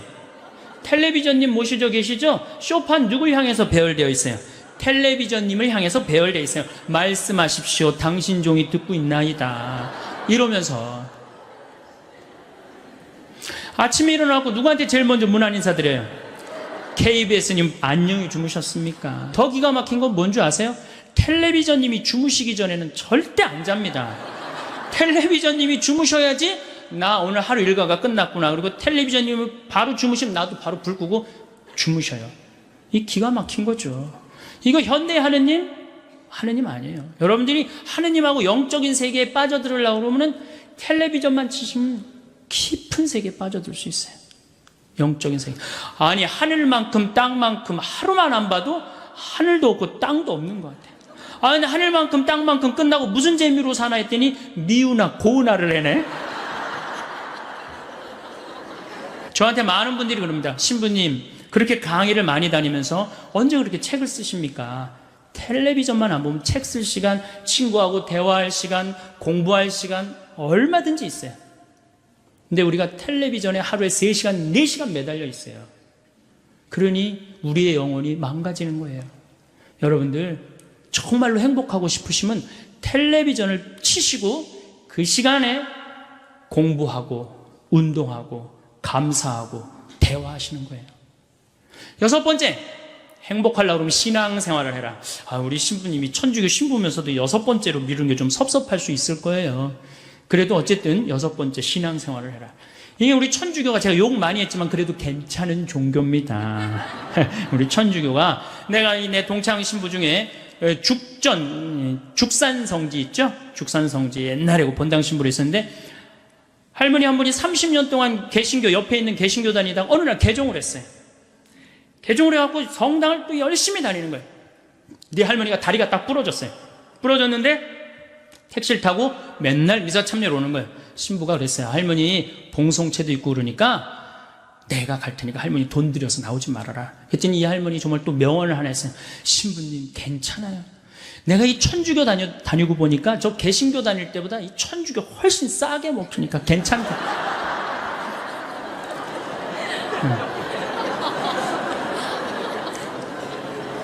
여러분들, 우리가 하느님께 의지하고 살아갈 때 마음의 평화를 누립니다. 여러분들이 세상 것에 자꾸 의지하면요 완전히 망가집니다. 여러분들 미국 서브프라임 일어났죠? 우리나라도 제가 보기에는 결코 안전한 지대가 아니에요. 여러분들 내 땅값 1억 2억 됐다고 마음이 붕붕붕붕 떠 있는데 붕붕붕붕 뜨면 떨어지게 돼 있어요. 우리가 거는 기대는 하느님이어야지 세상적인 거는 결코 긴 영원한 행복을 주지 못한다. 그래서 여러분들 열심히 하느님 믿으세요. 하느님 찬양하고 하느님께 감사드리고. 7번째, 행복하려면 웃어라. 우리 참 안 웃어요. 참 안 웃어요. 우리나라 사람들 참 안 웃어요. 제가 이렇게 도시에, 저는 뭐 이 시골에 살지만 이렇게 도시에 이렇게 나와서 가끔 엘리베이터를 탈 때가 있어요. 그럼 이렇게 여자들은 좀 웃으면 그렇지만 남자들은 이렇게 눈이 마주치면 반드시 제가 이렇게 웃어줍니다. 그럼 저쪽에서도 웃어주면 정말 좋겠는데 저쪽에서는 눈빛이 내가 저놈을 어서 봤더라. 그러니까 내가 이게 빵긋 웃어준 내가 더 이상한 거예요. 빵긋 웃어준 내가 더 이상한 거예요. 그러니까 여러분들 사진 찍으라고 그러면은 웃는 사람 몇 명 있어요. 절대 안 웃죠. 안 웃어 버릇했으니까. 이게 마취를 하고 수술한 사람이랑 간지러움을 태우고 수술한 사람이랑 깨어날 때 누가 덜 아프다 그래요? 간지러움을 태우고 수술한 사람이 훨씬 덜 아프다. 웃는 건 우리 삶의 큰 활력입니다. 민주주의하고 공산주의하고 결정적으로 갈린 이유가 뭐예요?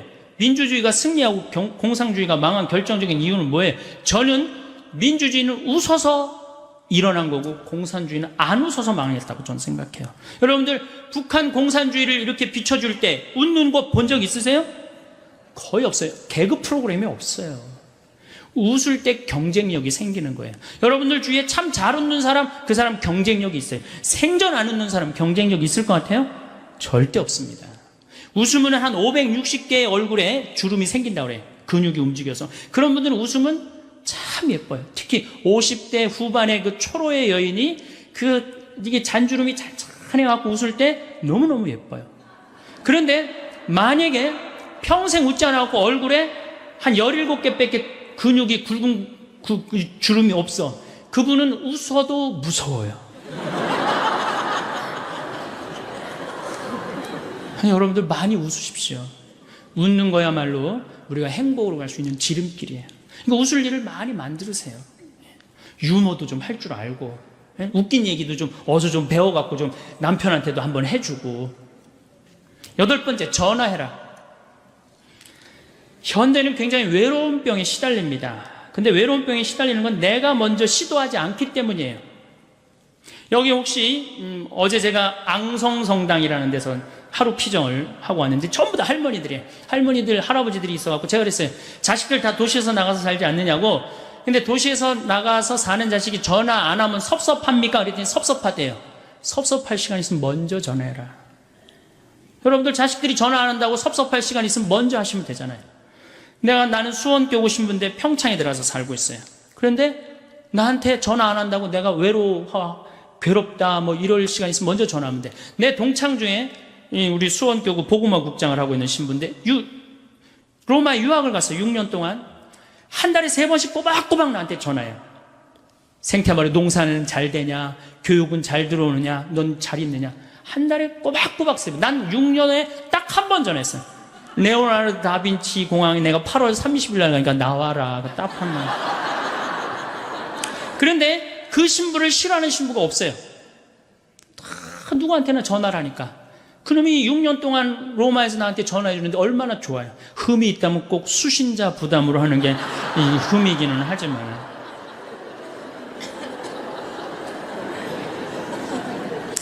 아홉 번째, 자기 자신에게 친절해라. 자기 자신을 사랑하지 않는 사람은 어느 누구도 사랑할 수 없습니다. 이 50대 된 아주머니들을 보면 쌈순이야. 완전 쌈순이야. 자식 보면은 내가 너한테 평생 모든 걸 바쳤는데 왜 서울대학도 못 가고 저 지방 어느 대학 나고 빌빌거리냐고 싸우고, 남편 보면 당신 나한테 해준 게 뭐 있냐고 그러고 싸우고, 시어머니 보면 왜 죽지도 않고 날 이렇게 괴롭히냐고 그러고 싸우고. 왜 쌈순이가 됐을까요? 그 이유는 자기가 행복하지 않기 때문에. 저는 저한테 참 잘합니다. 잘하려고 노력해요. 저는 내가 냉면이 먹고 싶다 그러면 총회장이 사줄래나 부회장이 사줄래나 성무회장이 사줄래나 안 기다립니다. 냉면이 먹고 싶으면 내 돈 들여서 내가 사 먹어요. 아니 총회장이 내가 냉면이 먹고 싶은지 무슨 짜장면이 먹고 싶은지 어떻게 알아요? 그걸 기다리고 언제 앉아 있어요? 여러분들도 여러분들 먹고 싶은 먹고 싶은 게 있으면 여러분들 돈 들여서 사 먹어요. 그리고 오늘 당장에 애들 학원 먼저 끊어요. 학원 끊고 그 돈 가지고 일단 여행 먼저 갔다 오세요. 그럼 자식한테 절대 원망하지 않습니다.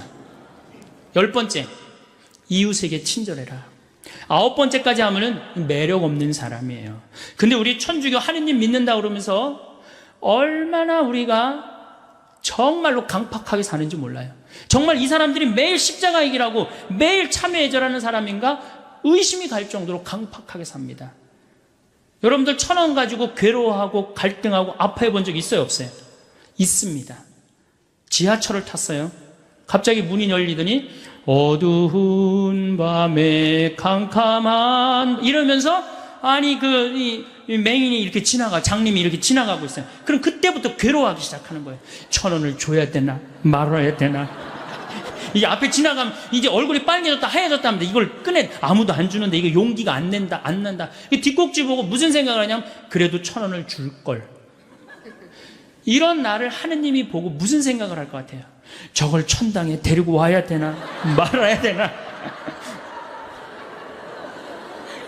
하느님도 똑같이 내가 이웃한테 베푸는 만큼 하느님도 베풀어요. 근데 이놈은 1,000원을 가지고 그렇게 갈등하고 괴로워하고 힘들어하니 그게 무슨 십자가 얘기를 했는데 무슨 소용이 있어요? 사실 저는 제가 신학교 2학년 때 명동에, 저는 수원신학교 졸업했기 때문에 명동에 오면서 갈등을 한 적이 있어요. 아니 전철에 앉아있는데 지나가는 거예요. 1,000원을 줘야 되나 말아야 되냐. 굉장히 결국 못 줬어요. 신학교에 가만히 앉아있는데 기가 막히더라고. 하느님 위해서 모든 걸 내놨대는데 이놈은 1,000원 가지고 이렇게 괴로워하고 번뇌하고 아파하는 내 자신이 너무 한심하더라고요. 그 다음부터 저하고 약속을 했어요. 만나면 무조건 5,000원, 10,000원을 주리라. 1년에 몇 번 만나요? 그 후로 5,000원, 10,000원을 주고 나니까 그렇게 평화로워요. 5,000원, 10,000원을 주고 나니까 그 다음에는 10,000원, 20,000원도 너무너무 쉬워요. 100,000원도 쉬워요. 여러분들 어때요? 내가 시장에 나갔어. 시장에 나갔는데 저기서 이 다리 잘린 분이 고무 타이어하고 끌고 와. 야, 하늘나라에 공덕살 기회가 왔다 하고 내줘야 되는데 무슨 생각해? 제발 내 쪽으로만 오지 말아다오.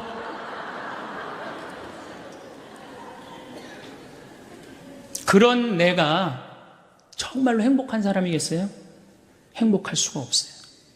저는 교황님의 말씀이, 요한 바오로 2세 말씀이 정말로 현대인들한테 중요한 의미를 주고 갔다고 생각해요.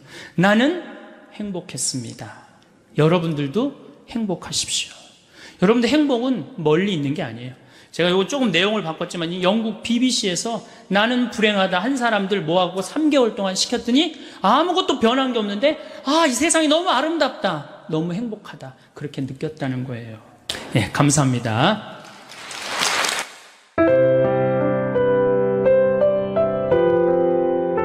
여러분, 집의 크기에 상관없이 TV가 하나는 기본으로 있지 않나요? 하지만 TV 주변을 어떻게 꾸미고 정리하느냐에 따라 집안의 풍수와 재물 운이 좌우될 수 있다는 사실 들어보셨나요? 오늘은 바로 그 비밀을 공개할 건데요. TV 주변에 두면 좋은 아이템과 반드시 피해야 할 물건들에 대해 알려드립니다. 이번 영상을 통해 재물운과 좋은 기운을 끌어올릴 수 있는 꿀팁을 드릴 테니 영상 끝까지 시청해주세요. 그 시작하기 전에 좋아요와 구독 버튼을 눌러 운을 한껏 높여보세요. 여러분의 행운을 기원하며 지금 바로 시작하겠습니다.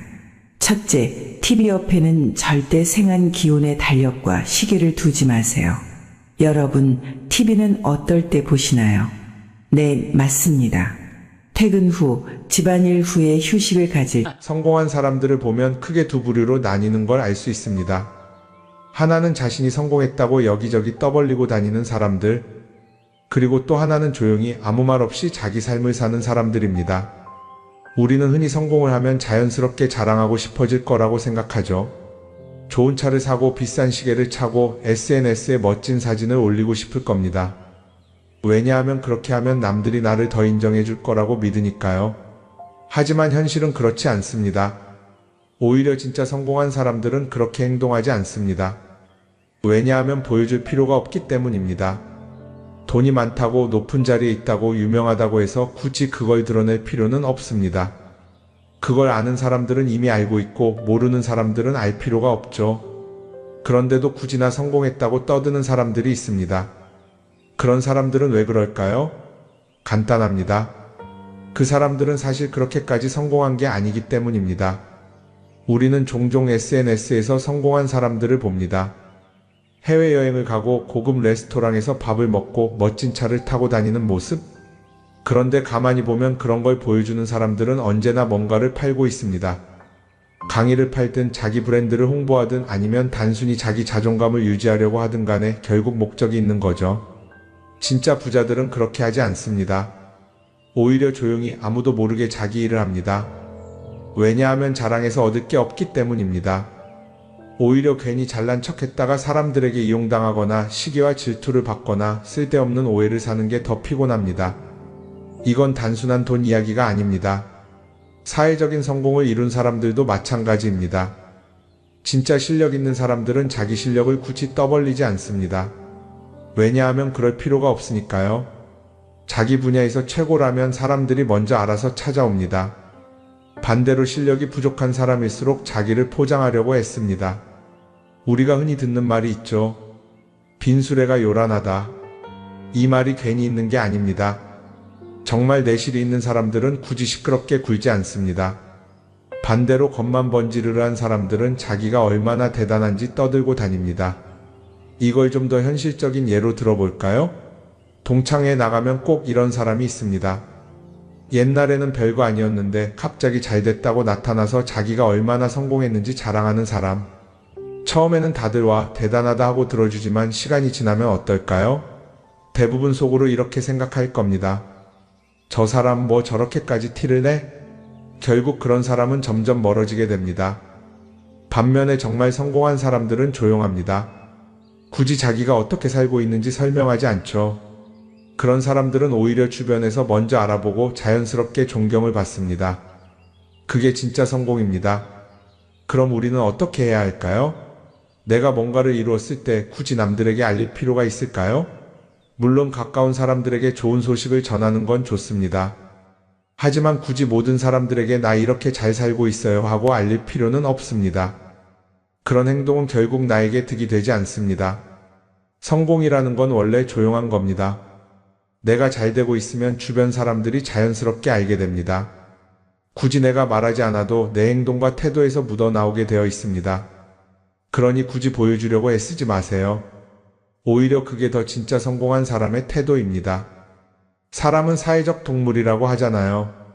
혼자 살아갈 수 없고 결국 사람과의 관계 속에서 기쁨도 얻고 때로는 상처도 받습니다. 그런데 한 가지 생각해 볼 게 있어요. 우리가 정말 인간관계가 필요해서 맺고 있는 걸까요? 아니면 그냥 그래야 한다고 배워서 어쩔 수 없이 유지하고 있는 걸까요? 어릴 땐 친구 많으면 좋다고 하죠. 사회생활에서도 인맥이 중요하다는 말을 많이 합니다. 그런데 정작 주변을 보면요. 인간관계가 넓은 사람일수록 스트레스를 더 많이 받아요. 전화벨이 울릴 때마다 이번엔 또 무슨 부탁일까 싶고 단체 채팅방에서 메시지가 올 때마다 이걸 또 어떻게 대답해야 하나 고민하죠. 관계가 많아질수록 책임과 피로도 함께 늘어나는 겁니다. 어떤 사람들은 인간관계를 줄이면 외롭지 않겠냐고 해요. 그런데 가만히 생각해보면 진짜 외로움을 느끼는 순간이 언제인지 아세요? 오히려 불필요한 인간관계 속에 있을 때입니다. 같이 밥을 먹고 얘기를 나누는데도 뭔가 허전하고 대화가 컥 돌고 속마음을 나누지도 못할 때, 그럴 때 우리가 더 외롭다고 느끼죠. 그렇다고 당장 인간관계를 다 끊어버릴 순 없겠죠. 하지만 적어도 내가 정말 소중하게 여겨야 할 관계와 그냥 관성적으로 유지하는 관계는 구분할 필요가 있습니다. 예를 들어 매번 나한테 부탁만 하고 정작 내가 어려울 땐 연락 한 번 없는 사람. 내가 실수하면 뒷담화를 하면서 내 앞에서는 웃는 사람. 이런 관계를 굳이 계속 이어갈 이유가 있을까요? 가끔은 이런 경험도 있을 거예요. 우연히 어떤 사람과 친해졌는데 만난 지 얼마 되지도 않았는데 너무 많은 걸 털어놓는 사람들 있죠. 자기 속사정부터 가족 문제, 직장 고민까지 쏟아내는 사람들. 이런 경우 두 가지의 가능성이 큽니다. 하나는 그냥 감정적으로 의존할 사람이 필요해서일 수도 있고 또 하나는 내가 믿을 만한 사람인지 떠보는 걸 수도 있어요. 어떤 경우든 이런 관계는 오래가기 어렵습니다. 사실 친밀함이라는 건 시간이 필요한 법이에요. 적당한 거리를 두고 천천히 서로를 알아가야 하는데 초반부터 급격하게 가까워진 관계는 쉽게 무너지는 경우가 많습니다. 처음엔 친하다고 생각했는데 어느 순간 사소한 일로 틀어지고 결국 남보다 못한 사이가 되는 거죠. 그러면 인간관계를 어떻게 해야 할까요? 답은 간단합니다. 억지로 맺지 말고 굳이 유지하려고도 하지 않는 거예요. 내가 편한 관계라면 자연스럽게 이어질 것이고 그렇지 않다면 서서히 멀어질 겁니다. 그리고 그걸 억지로 붙잡지 않아도 괜찮습니다. 관계를 유지하는데 에너지를 쓰기보다는 정말 소중한 관계에 집중하는 게 더 낫지 않을까요? 어떤 사람은 내가 인간관계를 줄이면 나중에 나 혼자 남는 거 아니냐 걱정하기도 해요. 그런데 생각해보면요, 진짜 나를 위하는 사람은 많지 않아요. 인간관계를 줄인다고 해서 완전히 혼자가 되는 게 아닙니다. 오히려 불필요한 관계를 정리하고 나면 남아있는 관계들이 더 단단해지고 가치 있게 느껴질 겁니다. 예전엔 인맥이 자산이라는 말을 많이 했어요. 그런데 요즘은 꼭 그렇지도 않죠. 오히려 불필요한 인간관계가 많으면 그게 짐이 될 수도 있어요. 적당한 거리, 적당한 선. 이걸 잘 지키는 게 결국엔 가장 편한 인간관계를 유지하는 방법 아닐까요? 한번 곰곰이 생각해 보세요. 지금 내 주변에 있는 사람들 중에서 내가 정말 편하게 만날 수 있는 사람이 몇 명이나 되는지, 내가 억지로 맞춰주고 있는 관계는 없는지. 관계를 줄이면요, 외로워지는 게 아니라 오히려 더 자유로워집니다. 그리고 자유로워진 만큼 내 인생에서 정말 중요한 것에 집중할 수 있게 됩니다. 인간관계 너무 많은 걸 신경 쓰다 보면 정작 중요한 걸 놓칠 수 있어요. 그러니까 이제는 한 번쯤 정리해보는 것도 나쁘지 않을 겁니다. 사람들이 돈을 많이 벌고 싶어 하는 이유가 뭘까요? 단순히 돈이 많으면 좋으니까? 물론 그것도 있겠지만 사실 돈을 원하는 진짜 이유는 더 나은 삶을 살기 위해서겠죠. 그런데 문제는 돈을 많이 번다고 해서 반드시 삶이 나아지는 건 아니라는 겁니다. 오히려 더 많이 벌수록 더 많이 쓰게 되는 경우가 많아요. 가끔 이런 생각해 본 적 없으세요? 예전에는 돈이 지금보다 훨씬 적었는데 이상하게 그때가 더 여유로웠던 것 같다. 왜 그럴까요? 사실 우리가 원하는 건 돈 그 자체가 아니라 돈을 통해 얻을 수 있는 자유인데 돈을 벌면 벌수록 그 자유를 잃어버리는 경우가 많아요. 더 좋은 차, 더 좋은 집, 더 좋은 옷을 사면서 점점 더 많은 돈이 필요해지고 결국엔 돈을 벌기 위해 또다시 일해야 하는 악순환에 빠지게 되는 거죠. 한번 생각해 봅시다. 우리가 정말 필요해서 뭔가를 사는 경우가 얼마나 될까요? 필요해서라기보다는 남들이 가지고 있으니까, 없어 보이기 싫으니까, 혹은 그냥 기분 전환을 위해서 소비하는 경우가 훨씬 많아요. 그리고 그런 소비를 할 때마다 스스로 이렇게 합리화를 하죠. 이 정도는 나를 위한 투자야. 그런데 가만히 보면 그 소비가 진짜 나를 위한 소비인지 아니면 그냥 사회가 만든 기준에 끌려가고 있는 건지 헷갈릴 때가 많습니다. 예를 들어 예전에는 스마트폰 하나면 충분했는데 이제는 스마트워치도 있어야 하고 무선 이어폰도 필요하고 태블릿도 있어야 할 것 같고 하나를 사면 또 다른 무언가가 필요해지는 시기예요. 사실 이건 우리가 그렇게 만들어진 겁니다. 광고도 그렇고 SNS도 그렇고 자꾸 우리에게 이렇게 말하죠. 이걸 사야 더 행복해질 수 있어요.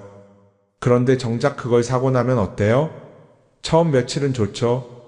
그런데 시간이 지나면 또 다른 걸 사고 싶어져요. 왜냐하면 물건이 우리를 오래 행복하게 만들어주지는 않거든요. 특히 요즘은 SNS가 이런 소비 심리를 더 부추기는 것 같아요. 예전에는 친구들끼리 만나서 나 새로 샀어 하고 자랑하는 게 전부였는데 이제는 SNS에 올리면서 전 세계 사람들에게 보여주잖아요.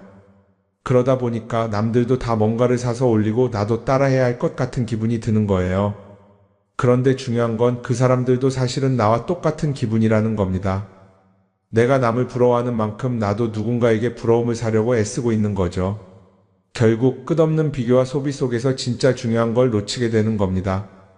한번 이렇게 생각해보면 어떨까요?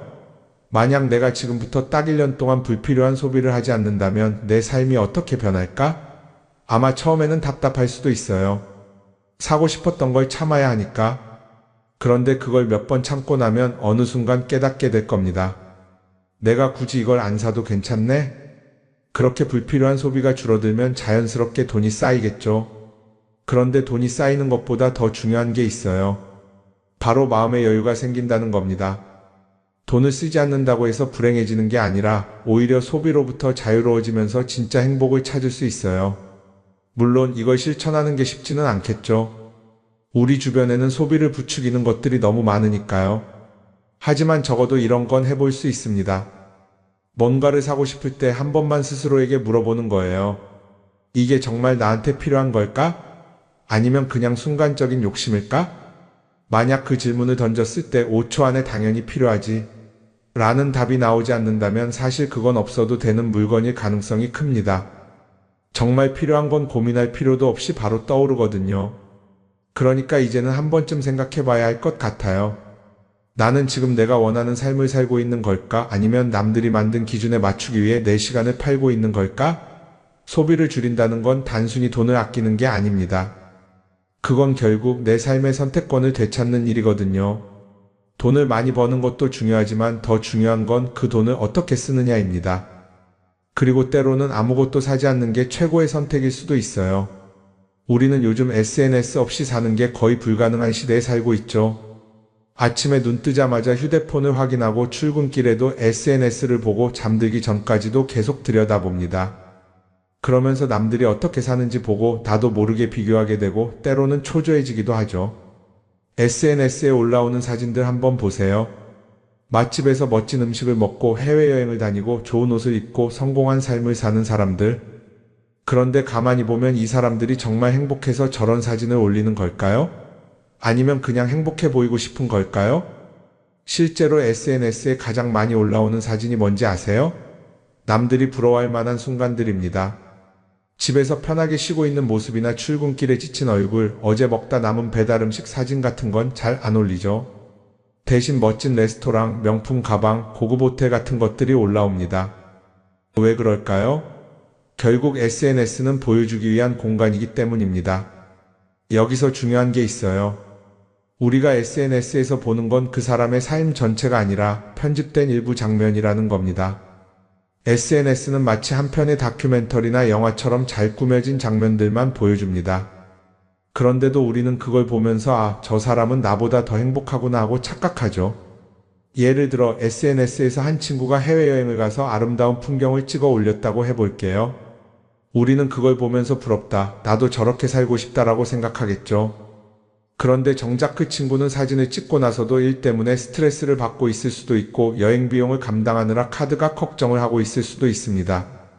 그 부분은 우리는 알 수가 없죠.